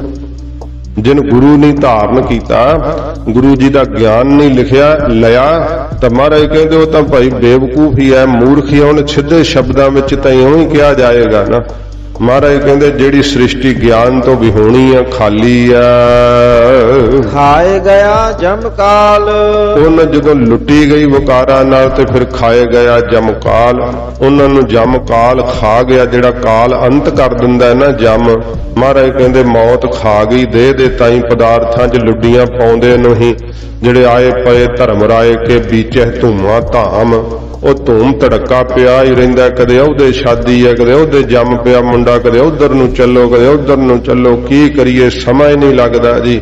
ਕਾਰੋਬਾਰ 'ਚ ਨੱਠੇ ਭੱਜੇ ਹੀ ਫਿਰਦੇ ਆ। ਕਬੀਰ ਸਾਹਿਬ ਜੀ ਕਹਿੰਦੇ ਵੀ ਆਏ ਪਰੇ ਧਰਮ ਰਾਏ ਕਾ, ਉਹ ਧਰਮ ਰਾਜੇ ਦੇ ਭੇਜੇ ਹੋਏ ਫਿਰ ਆ ਜਾਂਦੇ ਆ ਬੀਚੇ ਧੂਮਾਂ ਧਾਮ। ਉਹ ਘਰ ਵਿੱਚ ਧੂਮ ਧੜਕਾ ਪਿਆ ਹੁੰਦਾ, ਕੋਈ ਨੱਚ ਰਿਹਾ ਹੁੰਦਾ, ਕੋਈ ਢੋਲ ਵਜਾ ਰਿਹਾ, ਇੱਕ ਬੰਨੇ ਨਾਲ ਹੀ ਪ੍ਰਾਣ ਪੰਖੇਰੂ ਹੋ ਜਾਂਦੇ ਆ।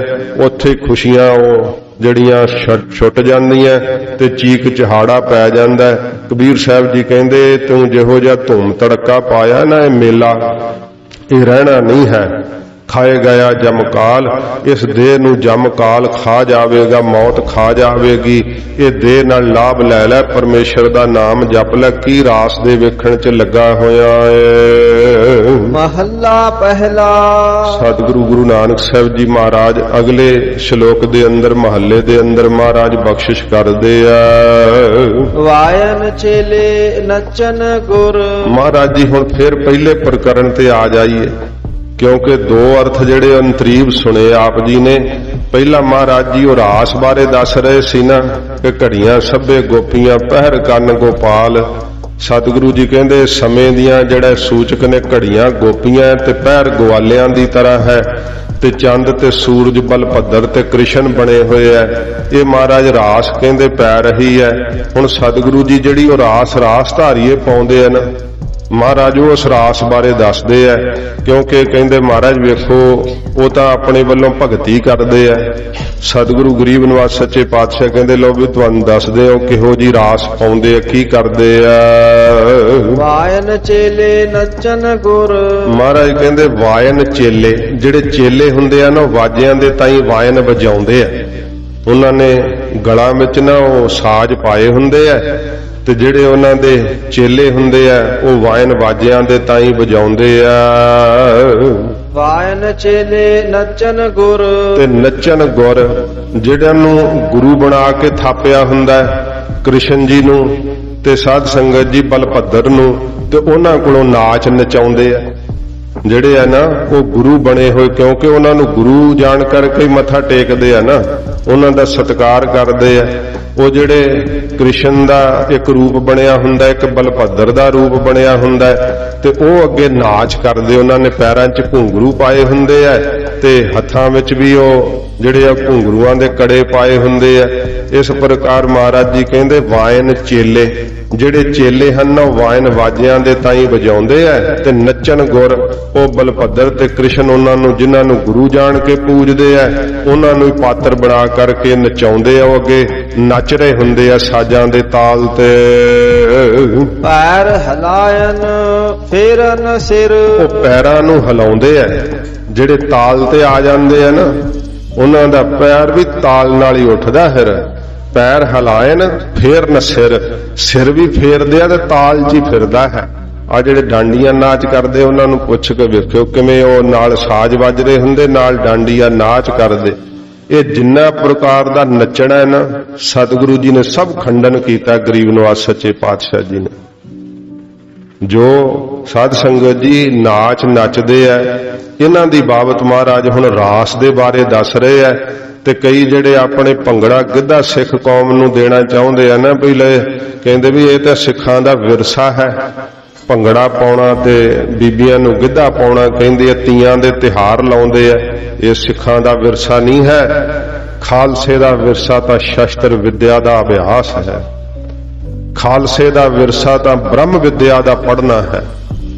ਇਹ ਜਿਹੜਾ ਵਿਰਸਾ ਹੈ ਨਾ, ਇਹ ਤਾਂ ਸਾਧ ਸੰਗਤ ਜੀ ਨਾਚਿਆਂ ਦਾ ਵਿਰਸਾ ਹੈ। ਇਹ ਜੀ ਤੀਆਂ ਦੇ ਤਿਉਹਾਰ ਤਾਂ ਬੜੇ ਪੁਰਾਣੇ ਲੱਗਦੇ ਆ। ਉਹ ਮੁਗਲਾਂ ਨੇ ਲਾਉਣੇ ਸ਼ੁਰੂ ਕੀਤੇ ਸੀ, ਪਠਾਣਾਂ ਨੇ। ਉਹ ਜਿਹੜਾ ਉੱਥੋਂ ਦਾ ਹਾਕਮ ਹੋਵੇ ਨਾ ਕਿਸੇ ਇਲਾਕੇ ਦਾ, ਉਹ ਨਗਰ ਵਿੱਚ ਚੌਧਰੀ ਨੂੰ ਸੁਨੇਹਾ ਘੱਲਦਾ ਵੀ ਲੈ ਵੀ ਤੀਆਂ ਦਾ ਤਿਉਹਾਰ ਲਾਓ, ਤੇ ਜਿਹੜੀ ਕੋਈ 7 ਸਾਲ ਤੋਂ ਛੋਟੀ ਹੈ ਉਹ ਨਾ ਆਵੇ, ਤੇ ਜਿਹੜੀ ਉਧਰੋਂ 50 ਸਾਲ ਤੋਂ ਉੱਪਰ ਹੈ ਬਿਰਧ ਉਹ ਨਾ ਆਵੇ, ਬਾਕੀ ਸਾਰੀਆਂ ਬੀਬੀਆਂ ਕੱਢ ਕੇ ਨਗਰ ਚੋਂ ਤੇ ਬਾਹਰ ਤੀਆਂ ਦਾ ਮੇਲਾ ਲਾਓ। ਤੇ ਫਿਰ ਸਾਧ ਸੰਗਤ ਜੀ ਉੱਥੇ ਜਾ ਕਰਕੇ ਨਾ ਧੀਆਂ ਭੈਣਾਂ ਉਹ ਨੱਚਦੀਆਂ ਤੇ ਹਾਕਮ ਬੈਠੇ ਹੋਏ ਉੱਤੇ ਵੇਂਦੇ, ਜਿਹੜੀ ਉਹਨਾਂ ਨੂੰ ਫਿਰ ਪਸੰਦ ਆ ਜਾਂਦੀ ਉਹਨੂੰ ਨਾਲ ਹੀ ਚੱਕ ਕੇ ਲੈ ਜਾਂਦੇ। ਦੱਸੋ ਇਹ ਵਿਰਸਾ ਸਿੱਖਾਂ ਦਾ? ਇਹ ਤਾਂ ਸਾਧ ਸੰਗਤ ਜੀ ਕਿੱਡੀ ਅਪਮਾਨਜਨਕ ਗੱਲ ਹੈ।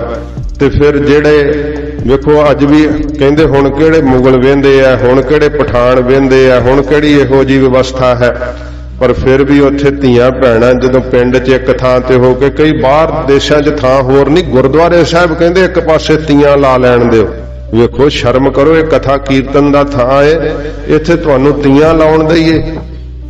ਜਦੋਂ ਕਹਿਣ ਵੀ ਉਹ ਹੁਣ ਮੁਗਲ ਪਠਾਨ ਨਹੀਂ ਰਹੇ, ਹੁਣ ਤਾਂ ਸਾਡਾ ਆਪਣਾ ਦੇਸ਼ ਹੈ। ਜਦੋਂ ਪਿੰਡਾਂ 'ਚ ਤੀਆਂ ਲਾਉਂਦੀਆਂ ਨਾ ਕੁੜੀਆਂ, ਤੇ ਪਿੰਡ ਦੇ ਮੁਸ਼ਟੰਡੇ ਇਕੱਠੇ ਹੋਏ ਹੁੰਦੇ, ਮੁੰਡੇ ਵੀ ਇਕੱਠੇ ਹੋਏ ਹੁੰਦੇ ਸਾਰੇ, ਤੇ ਭਰਾ ਦੀ ਜਦੋਂ ਭੈਣ ਸਾਹਮਣੇ ਨੱਚਦੀ ਹੋਵੇ ਤੇ ਕੀ ਇੱਜ਼ਤ ਰਹਿੰਦੀ ਹੈ। ਤੇ ਬਾਕੀ ਵੇਖ ਵੇਖ ਕੇ ਕਹਿਣ ਵੀ ਉਹ ਫਲਾਨੀ ਬੜਾ ਨੱਚਦੀ, ਤੁਹਾਨੂੰ ਪਤਾ ਹੀ ਹੈ ਕਿ ਕੀ ਉਹ ਅਸ਼ਲੀਲ ਬੋਲ ਫਿਰ ਬੋਲਦੇ ਆ। ਇਹ ਕੋਈ ਖਾਲਸੇ ਦਾ ਵਿਰਸਾ ਹੈ? ਸਤਿਗੁਰੂ ਗੁਰੂ ਨਾਨਕ ਸਾਹਿਬ ਜੀ ਮਹਾਰਾਜ ਨੇ ਆਖਿਆ, ਇਸੇ ਸ਼ਲੋਕ ਚੋਂ ਹੀ ਪੰਕਤੀ ਕੱਢ ਕੇ ਕਹਿੰਦੇ ਆ ਜੀ, ਨੱਚਣ ਕੁੱਦਣ ਮਨ ਕਾ ਚਾਓ। ਆ ਸਾਰਾ ਸ਼ਲੋਕ ਇਹ ਹੀ ਹੈ ਮਹਾਰਾਜ ਦੱਸ ਰਹੇ। ਜੇ ਉੱਥੇ ਕਿਹਾ ਜੀ ਸ਼ਲੋਕ ਪੜ੍ਹ ਲਓ, ਕੋਈ ਉਹ ਸੀਗੇ ਅਮਰੀਕਾ ਦੇ ਵਿੱਚ, ਉਹ ਕਹਿੰਦੇ ਅਸੀਂ ਤੀਆਂ ਲਾਉਣਾ ਹੈ, ਤੇ ਉਹ ਭੰਗੜੇ ਦਾ ਕੋਈ ਟੀਚਰ ਬਣਿਆ ਉੱਥੇ, ਤੇ ਉਹਨੇ ਭੰਗੜਾ ਸਿਖਾਇਆ, ਗਿੱਧਾ ਸਿਖਾਇਆ।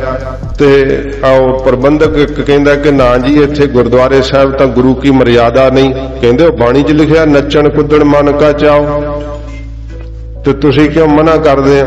ਕਹਿੰਦੇ ਸਾਰਾ ਸ਼ਲੋਕ ਪੜਿਆ ਕਿ ਕੱਲੀ ਪੰਕਤੀ ਪੜੀ? ਕਹਿੰਦੇ ਕੱਲੀ ਪੰਕਤੀ ਪੜੀ ਆ, ਇੰਨਾ ਹੀ ਅਰਥ ਸਾਨੂੰ ਬੜਾ, ਬਾਕੀ ਅਸੀਂ ਕੀ ਲੈਣਾ ਹੈ। ਆਪਣੇ ਉੱਲੂ ਸਿੱਧਾ ਕਰਦੇ ਇਹੋ ਜੀ ਹਾਲਤ ਹੈ। ਤੇ ਮਹਾਰਾਜ ਜੀ ਦੇ ਉਪਦੇਸ਼ ਤੋਂ ਜਿਹੜੇ ਉਲਟ ਚੱਲਦੇ ਆ ਭਾਈ, ਫਿਰ ਉਹਨਾਂ ਨੂੰ ਖਾਏ ਗਿਆ ਜਮਕਾਲ ਹੀ ਫਿਰ ਹਾਲਤ ਹੋਣੀ ਹੈ ਨਾ, ਕੋਈ ਲਾਭ ਨਹੀਂ ਖੱਟਣਾ। ਇਸ ਤਰ੍ਹਾਂ ਹਜੂਰ ਕਹਿੰਦੇ ਮਨੁੱਖਾ ਜਨਮ ਹਾਰ ਜਾਂਦੇ ਆ। ਮਹਾਰਾਜ ਜੀ ਰਾਸ ਬਾਰੇ ਦੱਸਦੇ, ਸੁਣੋ ਇਕਾਗਰਤਾ ਨਾਲ। ਪੈਰ ਹਿਲਾਇਨ ਫੇਰਨ ਸਿਰ। ਮਹਾਰਾਜ ਜੀ ਕਹਿੰਦੇ ਪੈਰਾਂ ਨੂੰ ਹਿਲਾਉਂਦੇ ਆ ਤਾਲ ਦੇ ਨਾਲ, ਤੇ ਫੇਰਦੇ ਆ ਸਿਰ, ਉਹ ਵੀ ਤਾਲ ਦੇ ਨਾਲ ਹੀ, ਭੁੰਡਣੀ ਲੈਂਦੇ ਸਿਰ ਫੇਰਦੇ ਆ। ਉੱਡ ਉੱਡ ਰਾਵਾ ਝਾਟਾ ਪਾਏ। ਜਦੋਂ ਪੈਰ ਧਰਤੀ ਤੇ ਮਾਰਦੇ ਆ ਤੇ ਫਿਰ ਕੀ ਹੁੰਦੇ? ਉੱਡ ਉੱਡ ਰਾਵਾ। ਰਾਵਾ ਕੀ? ਘੱਟਾ ਉੱਡ ਉੱਡ ਕੇ ਝਾਟਾ ਪਾਏ, ਸਿਰ 'ਚ ਘੱਟਾ ਪੈ ਜਾਂਦਾ। ਬਣਾਇਆ ਤਾਂ ਹੁੰਦਾ ਉਹਨੂੰ ਕ੍ਰਿਸ਼ਨ, ਬਣਾਇਆ ਤਾਂ ਹੁੰਦਾ ਬਲਭੱਦਰ, ਤੇ ਉਹਨੂੰ ਨਚਾਉਂਦੇ ਆ, ਤੇ ਵਾਜੇ ਆਪ ਵਜਾ ਰਹੇ ਹੁੰਦੇ ਪਿੱਛੇ ਜਿਹੜੇ ਚੇਲੇ ਬਣੇ ਆ। ਤੇ ਜਦੋਂ ਉਹ ਨੱਚਦੇ ਆ, ਉਹਨਾਂ ਦੇ ਪੈਰਾਂ ਦੇ ਨਾਲ ਇੰਨਾ ਨਾਚ ਕਰਦੇ ਹੋ ਤੁਸੀਂ, ਕਈ ਵਾਰੀ ਵੇਖੇ ਹੋਣੇ ਨਾਚ, ਉਹ ਬੜੇ ਤੇਜ਼ੀ ਨਾਲ ਜਦੋਂ ਪੈਰਾਂ ਨੂੰ ਹਿਲਾਉਂਦੇ ਆ, ਥਪਕ ਥਪਕ ਪੈਰ ਥੱਲੇ ਮਾਰਦੇ ਆ, ਘੱਟਾ ਉੱਡਦਾ ਫਿਰ, ਤੇ ਉੱਡ ਉੱਡ ਰਾਵਾ ਝਾਟਾ ਪਾਏ। ਝਾਟੇ ਸਿਰ ਦੇ ਵਿੱਚ ਪੈਂਦਾ ਹੈ। ਸਾਰੇ ਕੇਸ ਤਾਂ ਆਪਾਂ ਹੀ ਕਹਿੰਦੇ, ਉਹ ਤਾਂ ਵਾਲ ਕਹਿੰਦੇ ਕਈ, ਇਹ ਮਹਾਰਾਜ ਉਹਨਾਂ ਦੇ ਕਹਿਣ ਮੁਤਾਬਕ ਹੀ ਝਾਟਾ ਸ਼ਬਦ ਵਰਤ ਦਿੱਤਾ ਕਿ ਉਹ ਜਦੋਂ ਖਿਲਰੇ ਹੁੰਦੇ ਨਾ ਬਾਲੇ ਕੇਸ, ਆਪ ਮਾਈਆਂ ਪਿੰਡਾਂ 'ਚ ਕਹਿ ਦਿੰਦੀਆਂ ਵੀ ਤੂੰ ਕੀ ਝਾਟਾ ਖਿਲਾਰਿਆ। ਇਸ ਤਰ੍ਹਾਂ ਪੰਜਾਬ ਦੀ ਇਹ ਬੋਲੀ, ਜਿਹੜੇ ਬਾਲੇ ਕੇਸ ਖਿਲਰੇ ਹੋਣ ਤਾਂ ਉਹਨੂੰ ਬੀਬੀਆਂ ਕਹਿੰਦੀਆਂ ਤੇਰਾ ਝਾਟਾ ਖਿਲਰਿਆ ਹੋਇਆ। ਮਹਾਰਾਜ ਕਹਿੰਦੇ ਉੱਡ ਉੱਡ ਰਾਵਾ ਝਾਟਾ ਪਾਏ, ਇਹ ਸਿਰ ਦੇ ਵਿੱਚ ਉੱਡ ਉੱਡ ਕੇ ਘੱਟਾ ਪੈ ਜਾਂਦਾ ਏ। ਵੇਖਾ ਲੋਕ ਹਸਾ ਘਰ ਜਾਏ। ਲੋਕ ਵੇਂਦੇ ਆ ਉਹਨੂੰ ਵੀ ਬੱਲਾ ਬੜਾ ਕ੍ਰਿਸ਼ਨ ਨੱਚ ਰਿਹਾ ਹੈ, ਬਲਭੱਦਰ ਦਾ ਤਾਂ ਬੜਾ ਹੀ ਸੋਹਣਾ ਨਾਚ ਹੈ। ਵੇਖਿਆ ਲੋਕ ਹੱਸਾ ਘਰ ਜਾਏ, ਹੱਸਦੇ ਹੋਏ ਆਪਣੇ ਘਰਾਂ ਨੂੰ ਜਾਂਦੇ, ਟਿਚਕਰਾਂ ਕਰਦੇ, ਮਖੌਲ ਕਰਦੇ ਆ। ਰੋਟੀਆਂ ਕਾਰਨ ਪੂਰਹਿ ਤਾਲ। ਸੱਚੇ ਪਾਤਸ਼ਾਹ ਜੀ ਮਹਾਰਾਜ ਕਹਿੰਦੇ ਬਈ ਉਹ ਕੋਈ ਭਗਤੀ ਨਹੀਂ ਕਰ ਰਹੇ ਸ਼ੇਖ ਬ੍ਰਹਮਾ, ਉਹ ਤਾਂ ਰੋਟੀਆਂ ਕਾਰਨ ਪੂਰੇ ਤਾਲ, ਉਹ ਤਾਂ ਬਸ ਪੈਸੇ ਵੇਖ ਰਹੇ ਕਿ ਕੌਣ ਕਿੱਧਰੋਂ ਵਰਾ ਰਿਹਾ ਪੈਸੇ, ਉਹ ਤਾਂ ਉਪਜੀਵਕਾ ਵਾਸਤੇ ਹੀ ਤਾਲ ਪੂਰ ਰਹੇ ਐ। ਐਵੇਂ ਬਨੌਟੀ ਹੀ ਕ੍ਰਿਸ਼ਨ ਬਣਿਆ ਹੋਇਆ, ਬਨੌਟੀ ਬਲਭੱਦਰ ਬਣਿਆ ਹੋਇਆ ਹੈ। ਤੇ ਬਣਾਉਟੀ ਹੀ ਗੋਪੀਆਂ ਬਣਾਈਆਂ ਹੋਈਆਂ। ਮਹਾਰਾਜ ਕਹਿੰਦੇ ਉਹ ਤਾਂ ਰੋਟੀਆਂ ਦੇ ਕਾਰਨ ਵਾਸਤੇ, ਉਪਜੀਵਕਾ ਵਾਸਤੇ ਹੀ ਤਾਲ ਪੂਰ ਰਹੇ ਆ। ਆਪ ਪਛਾੜਹਿ ਧਰਤੀ ਨਾਲ। ਮਹਾਰਾਜ ਕਹਿੰਦੇ ਭਾਈ ਆਪਣੇ ਆਪ ਨੂੰ ਪਛਾੜਦੇ ਕੀ ਪਟਕਾਉਂਦੇ ਆ, ਕਿੱਥੇ ਧਰਤੀ ਨਾਲ, ਧਰਤੀ ਤੇ ਪਟਕ ਪਟਕ ਕੇ ਡਿੱਗਦੇ ਜਦੋਂ ਲੋਕ ਵੇਖਦੇ ਆ, ਸਗੋਂ ਉਹਨਾਂ ਨੂੰ ਹੋਰ ਜੋਸ਼ ਚੜ੍ਹਦਾ ਹੈ। ਨਾਚ ਕਰਦੇ ਹੋਏ ਇੱਧਰ ਉੱਧਰ ਧਰਤੀ ਦੇ ਉੱਤੇ ਆਪਣੇ ਆਪ ਨੂੰ ਪਟਕਾ ਪਟਕਾ ਕੇ ਮਾਰਦੇ ਆ। ਗਾਵਨ ਗੋਪੀਆ ਗਾਵਨ ਕਾਨ। ਮਹਾਰਾਜ ਕਹਿੰਦੇ ਗੋਪੀਆਂ ਵੀ ਗਾਉਂਦੀਆਂ ਨੇ, ਕਦੇ ਗੋਪੀਆਂ ਦਾ ਪ੍ਰਸੰਗ ਗਾਉਣ ਲੱਗ ਜਾਂਦੇ ਆ ਤੇ ਕਦੇ ਕਾਨ ਕ੍ਰਿਸ਼ਨ ਜੀ ਦੇ ਵੱਲੋਂ ਡਾਇਲੌਗ ਜਿਹੜੇ ਬੋਲਦੇ ਆ ਬਣਿਆ ਹੋਇਆ ਉਹ ਕ੍ਰਿਸ਼ਨ, ਕਦੇ ਇਸ ਪ੍ਰਕਾਰ ਕ੍ਰਿਸ਼ਨ ਦਾ ਜਿਹੜਾ ਪਾਤਰ ਬਣ ਕਰਕੇ ਗਾਇਨ ਕਰਨ ਲੱਗ ਜਾਂਦੇ ਆ। ਗਾਵਨ ਸੀਤਾ ਰਾਜੇ ਰਾਮ। ਜਦੋਂ ਦੁਸ਼ਹਿਰਾ ਆਉਂਦਾ ਹੈ ਉਦੋਂ ਫਿਰ ਇੱਕ ਨੂੰ ਸੀਤਾ ਬਣਾ ਲੈਂਦੇ ਆ। ਉਹ ਬੰਦਾ ਹੀ ਕਈ ਵਾਰੀ ਸੀਤਾ ਬਣਾਇਆ ਹੁੰਦਾ ਉਹਨਾਂ ਨੇ, ਉਹਦਾ ਮੂੰਹ ਚੰਗੀ ਤਰ੍ਹਾਂ ਕਰਕੇ ਨਾ ਕੁੱਚ ਤੇ ਉਹਨੂੰ ਹੀ ਸੀਤਾ ਬਣਾ ਕੱਢਦੇ ਆ।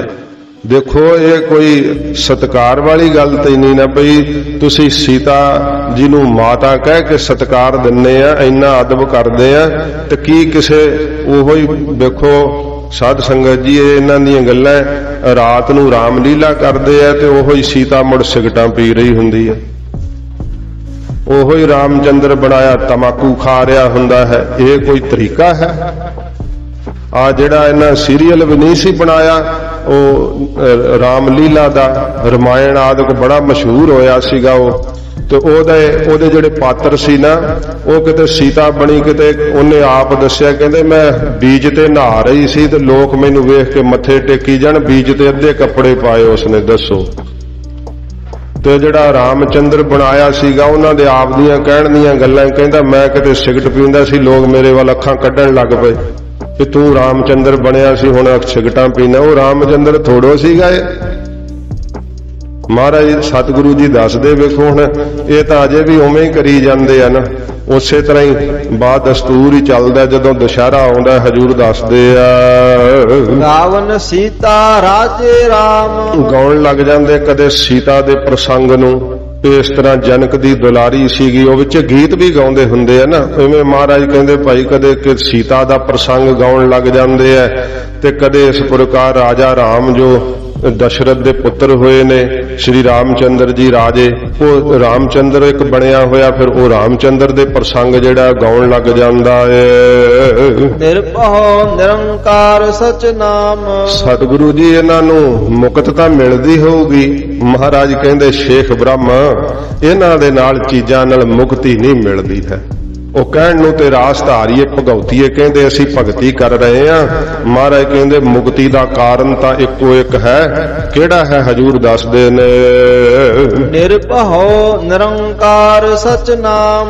ਮਹਾਰਾਜ ਕਹਿੰਦੇ ਜਿਹੜਾ ਨਿਰੰਕਾਰ ਹੈ ਨਾ, ਮਾਇਕੀ ਆਕਾਰਾਂ ਤੋਂ ਰਹਿਤ ਮੇਰਾ ਪਰਮੇਸ਼ਰ ਵਾਹਿਗੁਰੂ ਉਹ ਨਿਰਭਉ ਸਰੂਪ ਹੈ ਤੇ ਕੇਵਲ ਇੱਕੋ ਇੱਕ ਉਹਦਾ ਸੱਚਾ ਨਾਮ ਹੀ ਕਲਿਆਣਕਾਰੀ ਹੈ।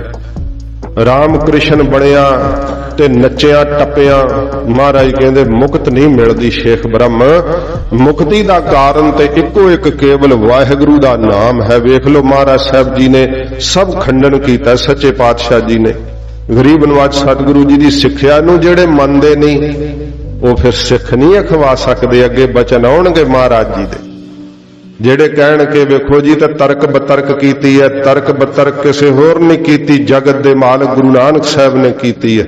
ਇਹ ਸਤਿਗੁਰੂ ਜੀ ਨੇ ਸਭ ਖੰਡਨ ਕਰਕੇ ਜਿੰਨੇ ਪਖੰਡ ਸੀ ਮਹਾਰਾਜ ਨੇ ਲੁਕਾਈ ਨੂੰ ਸਿੱਧਾ ਪਿਆਰ ਦਾ ਰਸਤਾ ਦੱਸਿਆ। ਗਰੀਬ ਨਵਾਜ ਨੇ ਸਿੱਧਾ ਵਾਹਿਗੁਰੂ ਦੇ ਮਲਾਪ ਦਾ ਰਸਤਾ ਦੱਸਿਆ। ਧੰਨ ਗੁਰੂ ਨਾਨਕ ਸਾਹਿਬ ਜੀ ਮਹਾਰਾਜ ਸੱਚੇ ਪਾਤਸ਼ਾਹ ਜੀ ਨੇ ਤੋ ਹਜੂਰ ਫਰਮਾਉਂਦੇ ਹਨ ਨਿਰਭਉ ਨਿਰੰਕਾਰ ਸਚ ਨਾਮ। ਮਹਾਰਾਜ ਕਹਿੰਦੇ ਭਾਈ ਨਿਰਭਉ ਸਰੂਪ ਜਿਹੜਾ ਮਾਇਕੀ ਆਕਾਰਾਂ ਤੋਂ ਰਹਿਤ ਹੈ ਪਰਮੇਸ਼ਰ, ਉਹਦਾ ਨਾਮ ਹੀ ਕੇਵਲ ਸੱਚਾ ਜਿਹੜਾ ਨਾ ਉਹ ਕਲਿਆਣਕਾਰੀ ਹੈ।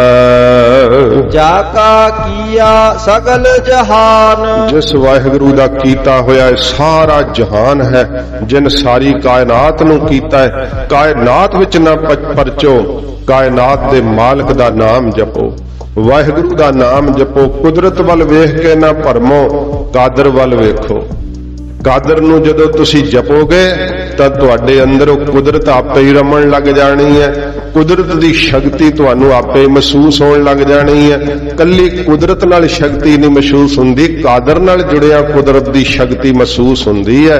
ਤਾਂ ਹਜੂਰ ਕਹਿੰਦੇ ਜਿਸ ਦਾ ਕੀਤਾ ਹੋਇਆ ਇਹ ਸਾਰਾ ਜਹਾਨ ਹੈ। ਜਾ ਕਾ ਕੀਆ ਸਗਲ ਜਹਾਨ, ਜਾ ਕਾ ਜਿਸ ਪਰਮੇਸ਼ਰ ਵਾਹਿਗੁਰੂ ਦਾ ਕੀਤਾ ਹੋਇਆ ਇਹ ਸਾਰਾ ਜਹਾਨ ਹੈ, ਸਾਰੀ ਕਾਇਨਾਤ ਹੈ। ਸੇਵਕ ਸੇਵਹਿ ਕਰਮ ਚੜਾਓ। ਸਤਿਗੁਰੂ ਜੀ ਕਹਿੰਦੇ ਜਿਹੜੇ ਸੇਵਕ ਬਣ ਕਰਕੇ ਸੇਵਨ ਕਰਦੇ ਨਾ ਮੇਰੇ ਵਾਹਿਗੁਰੂ ਦੇ ਨਾਮ ਦਾ, ਜਿਹੜੇ ਸੇਵਕ ਬਣ ਕਰਕੇ ਉਹਦਾ ਨਾਮ ਜਪਦੇ ਆ ਤੇ ਉਹਦੀ ਟਹਿਲ ਕਰਦੇ ਆ, ਕਰਮ ਚੜਾਓ।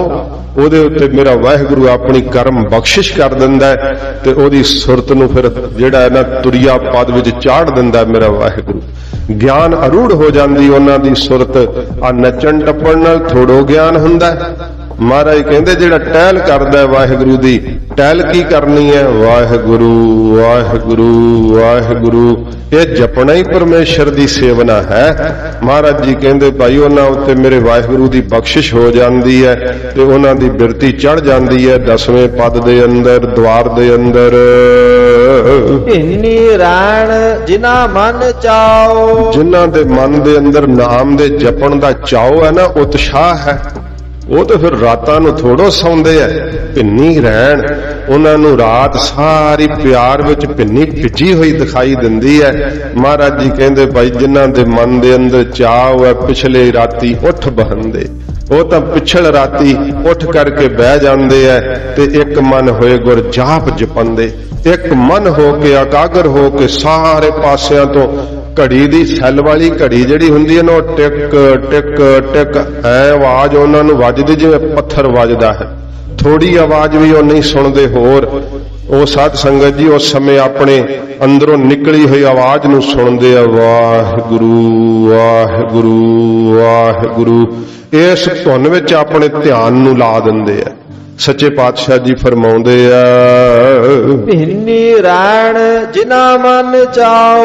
ਇਹ ਸਾਧ ਸੰਗਤ ਜੀ ਇਸ ਸ਼ਲੋਕ ਦੇ ਅੰਤਰੀਵ ਅਰਥ ਹੈ ਸਾਰੇ, ਪਰ ਅੱਜ ਨਹੀਂ ਹੋ ਸਕਣੇ। ਅੱਜ ਇਹ ਸੰਪੂਰਨ ਕਰਦੇ ਆ ਸ਼ਲੋਕ। ਅੰਤਰੀਵ ਅਰਥ ਤੇ ਪੌੜੀ ਆਪਾਂ ਕੱਲ ਦੇ ਕਥਾ ਵਿੱਚ ਸਰਵਣ ਕਰਾਂਗੇ। ਤੋਂ ਅੱਜ ਇਹ ਸਾਰਾ ਸ਼ਲੋਕ ਬਾਹਰੀ ਅਰਥਾਂ ਦੇ ਰੂਪ ਵਿੱਚ ਆਪ ਸੁਣੋ। ਮਹਾਰਾਜ ਜੀ ਕਹਿੰਦੇ ਹਨ, ਫਿਰ ਪੜ੍ਹ ਦਿਓ। ਭਿੰਨੀ ਰਾਣ ਜਿਨ੍ਹਾਂ ਮਨ ਚਾਓ, ਜਿਨ੍ਹਾਂ ਦੇ ਮਨ ਅੰਦਰ ਨਾਮ ਦੇ ਜਪਣ ਦਾ, ਵਾਹਿਗੁਰੂ ਨੂੰ ਮਿਲਣ ਦਾ ਚਾਹ ਹੈ, ਉਤਸ਼ਾਹ ਹੈ। ਸਾਧ ਸੰਗਤ ਜੀ ਉਹਨਾਂ ਦੀ ਪ੍ਰਤੱਖੇ ਜਿਹੜੀ ਰਾਤ ਪੈਂਦੀ ਹੈ ਉਹ ਭਿੱਜ ਜਾਂਦੀ ਹੈ ਬੜੀ ਸ਼ਰਧਾ ਦੇ ਨਾਲ। ਸਿੱਖੀ ਸਿੱਖਿਆ ਗੁਰ ਵਿਚਾਰ। ਉਹ ਵੇਖ ਲੋ ਮਹਾਰਾਜ ਜੀ ਦੱਸਦੇ ਆ ਕਿ ਸ਼ੇਖ ਬ੍ਰਹਮ ਜਿਹੜੀ ਸਿੱਖਿਆ ਨਾ ਗੁਰੂ ਉਪਦੇਸ਼ ਹੈ, ਉਹਦੀ ਮਹਾਰਾਜ ਕਹਿੰਦੇ ਸਿੱਖਿਆ ਗੁਰ ਵਿਚਾਰ। ਗੁਰੂ ਸਾਹਿਬ ਦੀ ਸਿੱਖਿਆ ਉਪਦੇਸ਼ ਦਾ ਜਿਹੜਾ ਵਿਚਾਰ ਕਰਨਾ ਹੈ ਇਹੀ ਸਿੱਖੀ ਹੈ। ਜਿਹੜਾ ਗੁਰੂ ਜੀ ਦੇ ਉਪਦੇਸ਼ ਨੂੰ ਸੁਣੇ ਹੀ ਨਾ, ਮਹਾਰਾਜ ਦੀ ਬਾਣੀ ਦੇ ਮੁਤਾਬਕ ਚੱਲੇ ਹੀ ਨਾ, ਵਾਹਿਗੁਰੂ ਜਪੇ ਹੀ ਨਾ, ਅੰਮ੍ਰਿਤ ਛਕੇ ਹੀ ਨਾ, ਅੱਗੋਂ ਟੁੱਚਰਾਂ ਡਾਵੇ ਕਿ ਸਾਡਾ ਅੰਮ੍ਰਿਤ ਛਕਿਆ ਹੀ ਹੋਇਆ, ਉਹ ਸਿੱਖ ਹੈ?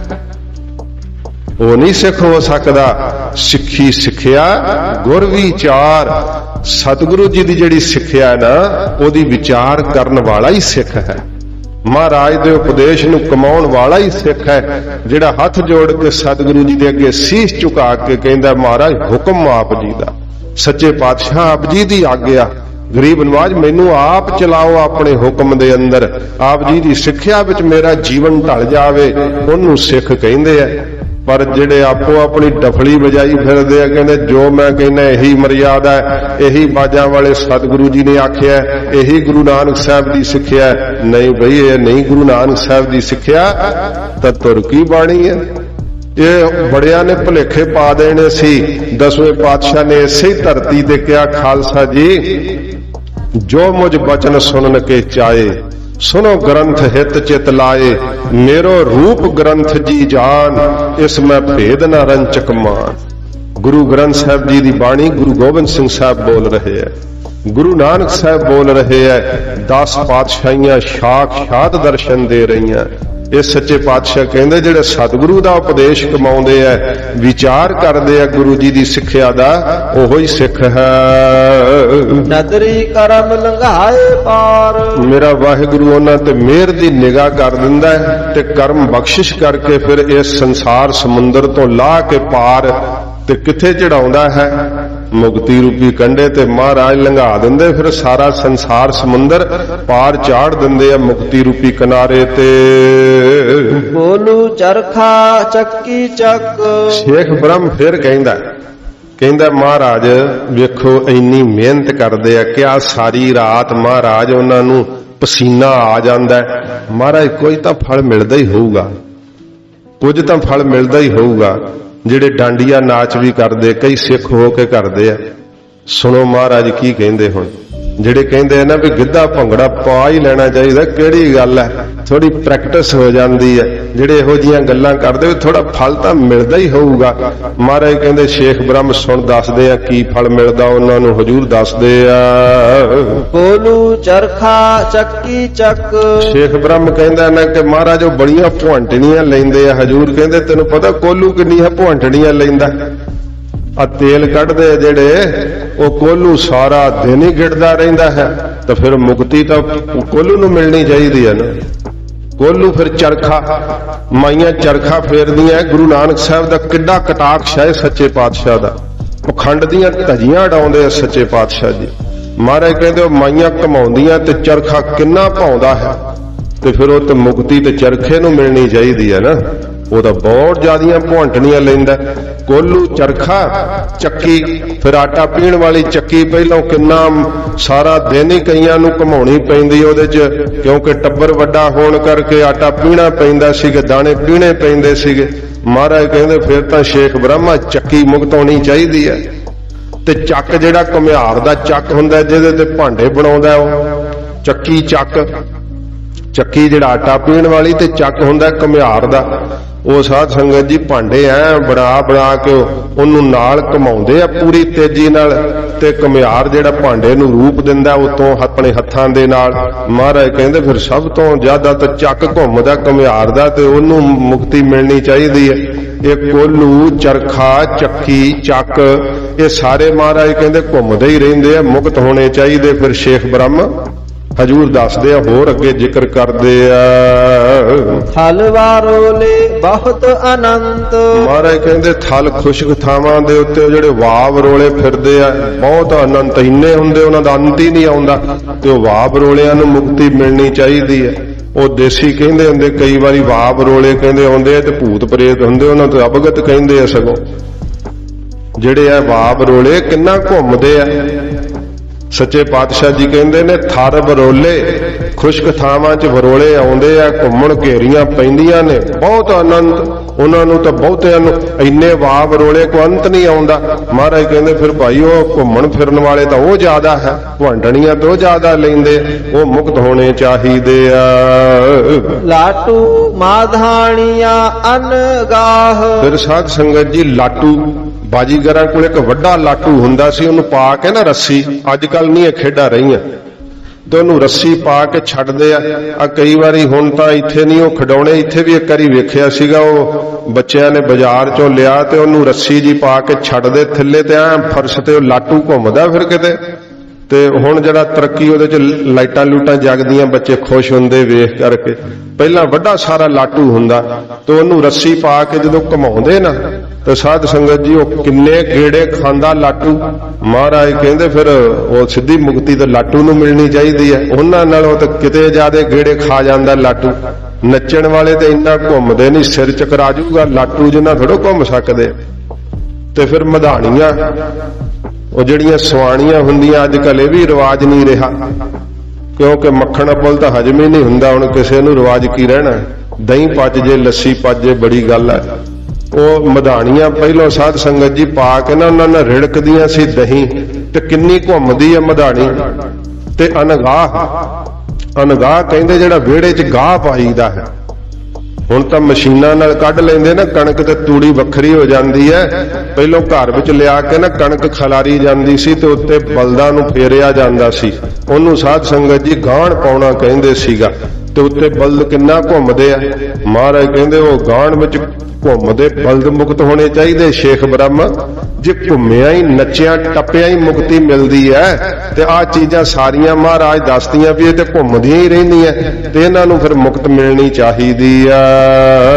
ਪੰਖੀ ਭਾਉਂਦਿਆ ਲੈਨ ਨ ਸਾਹ। ਜਿਹੜੇ ਪੰਖੀ ਆ ਮਹਾਰਾਜ ਕਹਿੰਦੇ ਆਕਾਸ਼ ਵਿੱਚ ਜਦੋਂ ਇੱਲਾਂ ਭੌਂਦੀਆਂ ਨੇ ਕਿੰਨਾ ਚੱਕਰ ਕੱਟਦੀਆਂ ਨੇ ਤੇ ਲੈਣ ਨਾ ਸਾਹ ਲੈਣ ਕੋਈ ਧਰਤੀ ਦੇ ਥੱਲੇ ਥੋੜ੍ਹਾ ਹੁੰਦੀਆਂ ਨੇ, ਉਹ ਤਾਂ ਉੱਤੇ ਹੀ ਘੁੰਮੀ ਚਲੀ ਜਾਂਦੀਆਂ ਤੇ ਫਿਰ ਇੱਲਾਂ ਮੁਕਤ ਹੋ ਜਾਣੀਆਂ ਚਾਹੀਦੀਆਂ। ਸ਼ੇਖ ਬ੍ਰਹਮ ਉਹ ਤਾਂ ਬਾਹਲਾ ਹੀ ਘੁੰਮਦੀਆਂ, ਉੱਤੇ ਸਾਹ ਨਹੀਂ ਲੈਂਦੀਆਂ। ਸੂਆ ਚਾੜ ਭਵਾਈਆ ਹੈ ਜੰਤ। ਫਿਰ ਸਾਧ ਸੰਗਤ ਜੀ ਸੂਆ ਚਾੜ ਭਵਾਈਆ ਹੈ ਜੰਤ। ਇਸ ਪ੍ਰਕਾਰ ਸੂਆ ਕਹਿੰਦੇ ਕਿ ਚਿਗਣੀ ਜੀ। ਉਦਾਹਰਨ ਦੇ ਤੌਰ ਤੇ ਤੁਹਾਨੂੰ ਦੱਸਾਂ, ਅੱਜ ਦਾ ਬਾਗ ਦੇ ਵਿੱਚ ਭੰਗੂੜੇ ਨਹੀਂ ਲੱਗੇ ਹੋਏ ਤੇ ਉਹ ਲੱਕੜ ਦਾ ਘੋੜਾ, ਲੱਕੜ ਦੀ ਕਾਰ ਬਣੀ ਹੁੰਦੀ ਹੈ। ਆ ਸ਼ਾਮ ਨੂੰ ਕਈ ਜਾਂਦੇ ਉੱਥੇ ਟਿਕਟ ਸ਼ਾਇਦ ਰੱਖੀ ਤੇ ਉਹਦੇ ਤੇ ਬੱਚੇ ਚੜ੍ਹ ਕੇ ਤੇ ਉਹ ਜਦੋਂ ਘੁਮਾਉਂਦੇ ਉਹਨੂੰ ਬਿਜਲੀ ਨਾਲ ਸ਼ਾਇਦ ਚੱਲਦਾ ਤੇ ਉਹ ਫਿਰ ਜਦੋਂ ਘੁੰਮਦੇ ਆ ਤੇ ਬੱਚੇ ਖੁਸ਼ ਹੁੰਦੇ ਆ ਤੇ ਉਹ ਸੂਆ ਭਾਵ ਭੰਗੂੜਾ ਹੀ ਲਾ ਤੇ ਜਿਹੜੇ ਉਹਦੇ ਤੇ ਫਿਰ ਚੜ੍ਹਦੇ ਆ ਕਿੰਨਾ ਜ਼ਿਆਦਾ ਘੁੰਮਦੇ ਆ। ਇੱਥੇ ਦੱਖਣ ਵਿੱਚ ਇੱਕ ਸੂਆ ਦੇਵੀ ਦਾ ਮੰਦਿਰ ਵੀ ਮੰਨਿਆ ਹੈ। ਉੱਥੇ ਸਾਧ ਸੰਗਤ ਜੀ ਕੀ ਹੈ ਨਾ, ਉਹ ਇੱਕ ਸੂਆ ਜਿਹਾ ਬਣਾ ਕਰਕੇ ਜਿਹਦਾ ਬੱਚਾ ਨਾ ਬਚਦਾ ਹੋਵੇ ਤੇ ਜਨਮ ਤੋਂ ਬਾਅਦ ਚੜ੍ਹਾਈ ਕਰ ਜਾਵੇ, ਇਹ ਉਹਨਾਂ ਦਾ ਅੰਧ ਵਿਸ਼ਵਾਸ ਹੈ। ਉੱਥੇ ਲਿਜਾ ਕਰਕੇ ਬੱਚੇ ਨੂੰ ਨਾ ਪੇਟ ਭਾਰ ਉਸ ਸੂਏ ਦੇ ਉੱਤੇ ਕੋਈ ਕੱਪੜਾ ਜਿਹਾ ਪਹਿਲਾਂ ਢਿੱਡ ਤੇ ਬੰਨ੍ਹ ਕੇ ਫਿਰ ਉਹ ਸੂਏ ਤੇ ਚਾੜ ਕੇ ਤੇ ਉਹਨੂੰ ਭਵਾਉਂਦੇ ਆ। ਜੇ ਬੱਚਾ ਹੱਸ ਪਵੇ ਤੇ ਅਪਸ਼ਗਨ ਮੰਨਦੇ ਆ, ਰੋ ਪਵੇ ਤੇ ਸਮਝਦੇ ਆ ਵੀ ਹੁਣ ਜਿੰਦਾ ਰਹੂਗਾ, ਚਿਰ ਜੀਵੂਗਾ। ਇਸ ਤਰ੍ਹਾਂ ਦਾ ਉਹਨਾਂ ਦਾ ਅੰਧ ਵਿਸ਼ਵਾਸ ਹੈ। ਤੋ ਇਸ ਪ੍ਰਕਾਰ ਮਹਾਰਾਜ ਜੀ ਜੋ ਸਿੱਖਿਆ ਦਿੰਦੇ ਨੇ ਭੌਣ ਤੋਂ ਦਿੰਦੇ ਆ। ਜਿਹੜੇ ਚੱਕਰ ਕੱਟਦੇ ਆ ਨਾਚੇ ਜਿਹੜੇ ਇਸ ਪ੍ਰਕਾਰ ਬਾਹਲੀ ਘੁਮਿੰਟਣੀਆਂ ਖਾਂਦੇ ਆ ਤੇ ਮਹਾਰਾਜ ਕਹਿੰਦੇ ਸੂਏ ਚਾੜ ਭਵਾਈਆ ਜੰਤ। ਇਉਂ ਸੂਏ ਤੇ ਭਾਵ ਚਿਗਣੀ ਦੇ ਉੱਤੇ ਉਹ ਭੰਗੂੜੇ ਤੇ ਚਾੜ ਕੇ ਜਿਵੇਂ ਜਨਤਾ ਨੂੰ ਭਵਾਉਂਦਾ ਹੈ ਮਦਾਰੀ, ਜਿਹੜਾ ਹੂਟੇ ਦੇਣ ਵਾਲਾ ਉਹ ਜਿਹੜਾ ਹੈ ਜਿਵੇਂ ਰਾਈਡਾਂ ਕਹਿ ਦਿੰਦੇ ਇੰਗਲਿਸ਼ ਦੇ ਵਿੱਚ, ਜਿਵੇਂ ਉਹ ਇਸ ਪ੍ਰਕਾਰ ਭੌਂਦੇ ਹਨ, ਘੁੰਮਦੇ ਹਨ। ਨਾਨਕ ਭੌਂਦਿਆ ਗਣਤ ਨਾ ਅੰਤ। ਸਤਿਗੁਰੂ ਗੁਰੂ ਨਾਨਕ ਸਾਹਿਬ ਜੀ ਕਹਿੰਦੇ ਉਹਨਾਂ ਨੂੰ ਭੌਂਦਿਆਂ ਚੱਕਰ ਕੱਟਦਿਆਂ ਕੋਈ ਗਿਣਤੀ ਦਾ ਅੰਤ ਹੀ ਨਹੀਂ ਆਉਂਦਾ ਹੈ ਕਿ ਕਿੰਨੀਆਂ ਕੁ ਭੌਂਟਣੀਆਂ ਖਾ ਜਾਂਦੇ ਆ। ਤੇ ਕਈ ਜਦੋਂ ਉਸ ਇਹੋ ਜਿਹੇ ਭੰਗੂੜੇ ਤੋਂ ਉਤਰਦੇ ਆ ਤੇ ਫਿਰ ਧਰਤੀ ਦੇ ਪੈਰ ਹੀ ਨਹੀਂ ਕਿੰਨਾ ਚਿਰ ਲੱਗਦਾ, ਵੇ ਹਿੱਲੀ ਜਾਂਦੇ, ਚੱਕਰ ਹੀ ਚੱਲੀ ਜਾਂਦੇ ਆ। ਬੰਧਨ ਬੰਦ ਪਵਾਏ ਸੋਏ। ਸਤਿਗੁਰੂ ਜੀ ਕਹਿੰਦੇ ਜੀ ਜਿਹੜੇ ਆ ਨਾ ਸ਼ੇਖ ਬ੍ਰਹਮ ਬੰਧਨਾਂ ਦੇ ਬੱਝੇ ਹੋਏ ਜੂਨਾਂ ਵਿੱਚ ਭਵਾਏ ਜਾਂਦੇ ਆ। ਇਹਨਾਂ ਚੀਜ਼ਾਂ ਨਾਲ ਕੋਈ ਮੁਕਤੀ ਨਹੀਂ ਮਿਲਦੀ। ਸਿਰ ਤੇ ਘੱਟਾ ਪੈ ਜਾਂਦਾ, ਉੱਡ ਉੱਡ ਕੇ ਘੁੰਗਰੂ ਬੰਨੇ ਹੁੰਦੇ ਆ, ਸਾਰੀ ਰਾਤ ਤਾਲ ਪੂਰਦੇ ਰਹਿੰਦੇ ਆ, ਕੋਈ ਲਾਭ ਨਹੀਂ ਇਹਨਾਂ ਨੂੰ ਹੁੰਦਾ। ਬੰਧਨਾਂ ਵਿੱਚ ਬੰਨੇ ਹੋਏ ਉਹ ਮਹਾਰਾਜ ਕਹਿੰਦੇ ਭਾਈ ਜੀਵ ਭਵਾਏ ਜਾਂਦੇ, ਨਰਕਾਂ ਵਿੱਚ ਭਵਾਏ ਜਾਂਦੇ ਆ, ਜੂਨਾਂ ਵਿੱਚ। ਭਇਆ ਕਿਰਤ ਨੱਚਾ ਸਭ ਕੋਏ। ਭਇਆ ਕਿਰਤ ਨੱਚਾ ਸਭ ਕੋਏ। ਮਹਾਰਾਜ ਜੀ ਕਹਿੰਦੇ ਇਹ ਕਿਰਤ ਭਾਵ ਕਰਮ ਦੀ ਰੇਖਾ ਪਈ ਹੋਈ ਹੈ ਸਿਰ ਦੇ ਉੱਤੇ। ਹਰ ਕੋਈ ਕਰਮਾਂ ਦਾ ਬੱਜਾ ਨਾਚ ਨੱਚ ਰਿਹਾ ਹੈ। ਕੋਈ ਕਾਮ ਦੇ ਵਿੱਚ ਨਾਚ ਨੱਚ ਰਿਹਾ, ਕੋਈ ਕ੍ਰੋਧ ਦਾ ਨਚਾਇਆ। ਕ੍ਰੋਧ ਜਿਹੜਾ ਨਾ ਡੰਬਰੂ ਵਜਾਉਂਦਾ ਹੈ ਜਦੋਂ ਤੇ ਫਿਰ ਜੀਵ ਕ੍ਰੋਧ ਦੇ ਵਿੱਚ ਨੱਚਦੇ ਆ। ਮਰਕਟ ਜਿਵੇਂ ਬਾਂਦਰ ਨਹੀਂ ਨੱਚਦਾ ਹੈ, ਇਵੇਂ ਸਾਧ ਸੰਗਤ ਜੀ ਬਾਂਦਰ ਦੀ ਤਰ੍ਹਾਂ ਨੱਚਦਾ ਜੀਵ ਕ੍ਰੋਧ ਦੇ ਅੱਗੇ ਤੇ ਫਿਰ ਮਾਇਆ ਦੇ ਨਚਾਏ ਨੱਚਦੇ ਆ। ਇਸ ਤਰ੍ਹਾਂ ਸਤਿਗੁਰੂ ਜੀ ਕਹਿੰਦੇ ਪਿਆ ਕਿਰਤ, ਪਿਆ ਹੋਇਆ ਹੈ ਕਿਰਤ ਮੱਥੇ ਤੇ ਲੇਖ, ਨੱਚਾ ਸਭ ਕੋਏ। ਹਰ ਕੋਈ ਨੱਚ ਰਿਹਾ ਹੈ। ਕੋਈ ਗੋਪੀਆਂ ਬਣ ਕੇ ਨੱਚੀ ਜਾਂਦਾ ਹੈ, ਕੋਈ ਕ੍ਰਿਸ਼ਨ, ਕੋਈ ਬਲਭਦਰ ਬਣ ਕੇ ਨੱਚੀ ਜਾਂਦਾ ਏ। ਨੱਚ ਨੱਚ ਹੱਸਹਿ ਚੱਲਹਿ ਸੇ ਰੋਏ। ਇਹ ਜਦੋਂ ਨੱਚ ਨੱਚ ਹੱਸਹਿ, ਜਦੋਂ ਨੱਚਦੇ ਆ ਨਾ ਤੇ ਲੋਕ ਪੈਸੇ ਸੁੱਟਦੇ ਆ, ਫਿਰ ਬੜਾ ਹੱਸਦੇ ਆ, ਬੜਾ ਇਹਨਾਂ ਨੂੰ ਖੁਸ਼ੀ ਹੁੰਦੀ ਹੈ, ਹੋਰ ਤਾਲ ਪੂਰਦੇ ਆ। ਨੱਚ ਨੱਚ ਹੱਸੇ, ਨੱਚ ਨੱਚ ਕੇ ਬਹੁਤ ਜ਼ਿਆਦਾ ਹੱਸਦੇ ਆ। ਚੱਲਹਿ ਸੇ ਰੋਏ। ਤੇ ਜਦੋਂ ਕੋਈ ਪੈਸਾ ਨਹੀਂ ਦਿੰਦਾ ਨਾ ਤੇ ਫਿਰ ਚੱਲਣ ਲੱਗਿਆ ਰੋਂਦੇ ਆ, ਉਹ ਬੜਾ ਦੁਖੀ ਹੋਏ ਵੀ ਸਾਰਾ ਦਿਨ ਨੱਚਦੇ ਰਹੇ, ਰਾਤ ਨੱਚਦੇ ਰਹੇ, ਬੜੇ ਲੋਕ ਕੰਜੂਸ ਆ, ਕਿਸੇ ਟਕਾ ਨਹੀਂ ਦਿੱਤਾ। ਚੱਲਣ ਲੱਗਿਆ ਬੜਾ ਰੋਂਦੇ, ਨਾਲੇ ਆਪਦੀਆਂ ਪਟਾਰੀਆਂ ਇਕੱਠੀਆਂ ਕਰਦੇ ਆ, ਬਹੁਤ ਰੋਂਦੇ ਆ ਚੱਲਦੇ ਹੋਏ। ਉੱਡ ਨ ਜਾਹੀ ਸਿੱਧ ਨਾ ਹੋਏ। ਮਹਾਰਾਜ ਕਹਿੰਦੇ ਸ਼ੇਖ ਬ੍ਰਹਮ ਉੱਡ ਨਾ ਜਾਹੀ ਉਹਨਾਂ ਦੇ ਵਿੱਚ ਕੋਈ ਉਹੋ ਜਿਹੀ ਤੇ ਸੁਰਤ ਨਹੀਂ ਉਹਨਾਂ ਦੀ ਜੁੜਦੀ ਨੱਚਦਿਆਂ ਦੀ ਕਿ ਉੱਡ ਕੇ ਸਵਰਗਾਂ ਨੂੰ ਚੜ ਜਾਣਗੇ, ਜਾਂ ਉਹਨਾਂ ਦੀ ਸੁਰਤ ਜਿਹੜੀ ਉਹ ਲੱਗ ਜਾਵੇਗੀ ਦਸਮ ਦਵਾਰ ਦੇ ਅੰਦਰ, ਸਿੱਧ ਨਾ ਹੋਏ। ਉਹਨਾਂ ਨੂੰ ਕੋਈ ਸਿੱਧ ਮੁਕਤੀ ਨਹੀਂ ਮਿਲਣੀ ਹੈ, ਸਿੱਧ ਕਲਿਆਣ ਨਹੀਂ ਹੋਣੀ ਹੈ ਇਹਨਾਂ ਨੱਚਣ ਟੱਪਣ ਕਰਕੇ। ਨੱਚਣ ਕੁੱਦਣ ਮਨ ਕਾ ਚਾਓ। ਮਹਾਰਾਜ ਫਿਰ ਕੁਝ ਤਾਂ ਹੋਊਗਾ ਹੀ। ਸਤਿਗੁਰੂ ਕਹਿੰਦੇ ਕੇਵਲ ਮਨ ਦਾ ਹੀ ਚਾਅ ਹੈ। ਨੱਚਣ ਕੁੱਦਣ ਮਨ ਕਾ ਚਾਓ। ਵੇਖੋ ਇੱਥੇ ਇੰਨੀ ਪੰਕਤੀ ਪੜ੍ਹ ਕੇ ਤੇ ਕਹਿੰਦੇ ਭੰਗੜਾ ਇੱਕ ਸਾਈਡ ਤੇ ਪਾ ਲੈਣ ਦੋ, ਲੰਗਰ ਵਿੱਚ ਕੀ ਹੋ ਚੱਲਿਆ ਹੈ। ਇਸ ਤਰ੍ਹਾਂ ਭੁੱਲੜ ਸਿੱਖ ਕਈ ਕਹਿੰਦੇ ਆ ਜਿਨ੍ਹਾਂ ਦਾ ਕੰਮ ਹੀ ਟੈਲੀਵਿਜ਼ਨ ਵੇਖਣਾ, ਸਵੇਰੇ ਉੱਠਦਿਆਂ ਸਾਰੀ ਪਹਿਲਾਂ ਚਾਹ ਨੂੰ ਟੱਕਰਨਾ, ਫਿਰ ਤਾਂ ਉਹਨਾਂ ਨੂੰ ਜੰਗਲ ਪਾਣੀ ਆਉਂਦਾ ਤੇ ਨਾ ਕੋਈ ਸਾਧ ਸੰਗਤ ਜੀ ਨਿਤਨੇਮ ਹੈ। ਤੇ ਅੱਜ ਸਿੱਖੀ ਦੀ ਮਰਿਆਦਾ ਸਿੱਖਾਂ ਨੂੰ ਉਹ ਦੱਸਦੇ ਪਏ ਆ, ਕੀ ਕਰੀਏ। ਤੇ ਸਿੱਖ ਵੀ ਭੁੱਲੇ ਕਹਿੰਦੇ ਆ ਵੀ ਕੀ ਹੋ ਚੱਲਿਆ, ਜੇ ਇੱਕ ਨੁੱਕਰ 'ਚ ਭੰਗੜਾ ਪਾ ਹੀ ਲੈਣਗੇ ਤੇ ਬਾਬਾ ਜੀ ਤੁਹਾਡਾ ਕੀ ਕਸ ਚੱਲਿਆ ਹੈ। ਤੇ ਗੁਰੂ ਬਾਬਾ ਜੀ ਕੀ ਕਹਿਣਗੇ, ਗੁਰੂ ਨਾਨਕ ਸਾਹਿਬ ਦੀ ਸਿੱਖੋ ਮੈਂ ਤੁਹਾਨੂੰ ਕੀ ਆਖਿਆ ਸੀ ਤੇ ਤੁਸੀਂ ਕੀ ਕਰ ਰਹੇ ਹੋ। ਮਹਾਰਾਜ ਜੀ ਕੀ ਕਹਿਣਗੇ ਸਾਨੂੰ ਸੱਚੇ ਪਾਤਸ਼ਾਹ, ਵੀ ਮੈਂ ਤੁਹਾਨੂੰ ਹਟਾਇਆ ਸੀ, ਅਸੀਂ ਤਾਂ ਸ਼ੇਖ ਬ੍ਰਹਮ ਨੂੰ ਸਿੱਖਿਆ ਦਿੱਤੀ ਸੀ ਤੇ ਤੁਸੀਂ ਸਾਡੇ ਸਿੱਖ ਅਖਵਾਉਨੇ ਹੋ ਤੇ ਨਾਲੇ ਐਵੇਂ ਆ ਤਾਲ ਪੂਰੀ ਜਾਂਦੇ ਹੋ। ਸਿਰ 'ਚ ਘਟਾ ਪਾਉਣ ਵਾਲੀ ਗੱਲ ਹੀ ਹੈ ਨਾ। ਲਾਂਤਾਂ ਹੀ ਸਿਰ ਤੇ ਮਿਲਣਗੀਆਂ ਨਾ, ਫਿਰ ਗੁਰੂ ਬਾਬਾ ਜੀ ਦੀ ਖੁਸ਼ੀ ਨਹੀਂ ਮਿਲੇਗੀ ਉਸ ਸਿੱਖ ਨੂੰ ਜਿਹੜਾ ਸਤਿਗੁਰੂ ਤੋਂ ਉਲਟ ਚੱਲੇਗਾ। ਮਹਾਰਾਜ ਜੀ ਕਹਿੰਦੇ ਭਾਈ ਨੱਚਣ ਕੁੱਦਣ ਮਨ ਕਾ ਚਾਓ, ਇਹ ਕੇਵਲ ਮਨ ਦਾ ਹੀ ਚਾਅ ਉਤਸ਼ਾਹ ਹੈ। ਨਾਨਕ ਜਿਨ ਮਨ ਭਾਓ ਤਿਨਾ ਮਨ ਭਾਓ। ਸਤਿਗੁਰੂ ਜੀ ਕਹਿੰਦੇ ਨੇ ਨਾਨਕ ਜਿਨ ਮਨ ਭਾਓ, ਪਹਿਲਾਂ ਕੰਨੇ ਨਾਲ ਨਹੀਂ ਦੂਜਾ ਕੰਨੇ ਨਾਲ ਹੈ। ਮਹਾਰਾਜ ਕਹਿੰਦੇ ਜਿਨ੍ਹਾਂ ਦੇ ਮਨ ਅੰਦਰ ਵਾਹਿਗੁਰੂ ਦਾ ਭਾਉ ਹੈ ਨਾ, ਡਰ ਵੈ, ਤਿਨਾ ਮਨ ਭਾਓ। ਸ਼ੇਖ ਬ੍ਰਹਮ ਉਹਨਾਂ ਦੇ ਅੰਦਰ ਹੀ ਪਿਆਰ ਜਾਗਦਾ ਹੈ, ਉਹੀ ਵਾਹਿਗੁਰੂ ਦੇ ਪਿਆਰ ਨੂੰ ਪਾ ਕਰਕੇ ਨਿਹਾਲ ਹੁੰਦੇ ਆ। ਅੱਗੇ ਪੌੜੀ ਆਰੰਭ ਹੁੰਦੀ ਹੈ। ਪਹਿਲੇ ਸ਼ਲੋਕ ਦੇ ਆਪਾਂ 3 ਅਰਥ ਸੁਣੇ ਆ, ਇਹ ਸ਼ਲੋਕ ਵੱਡਾ ਹੈ, ਇਹਦਾ ਅੰਤਰੀਵ ਅਰਥ ਨੇ ਨਾਲ ਪੌੜੀ ਕੱਲ ਨੂੰ ਆਪਾਂ ਸਰਵਣ ਕਰਾਂਗੇ। ਸਮਾਂ ਅੱਜ ਆਗਿਆ ਨਹੀਂ ਦਿੰਦਾ ਤਾਂ ਸਤਿਗੁਰੂ ਜੀ ਰਹਿਮਤ ਕਰਨ।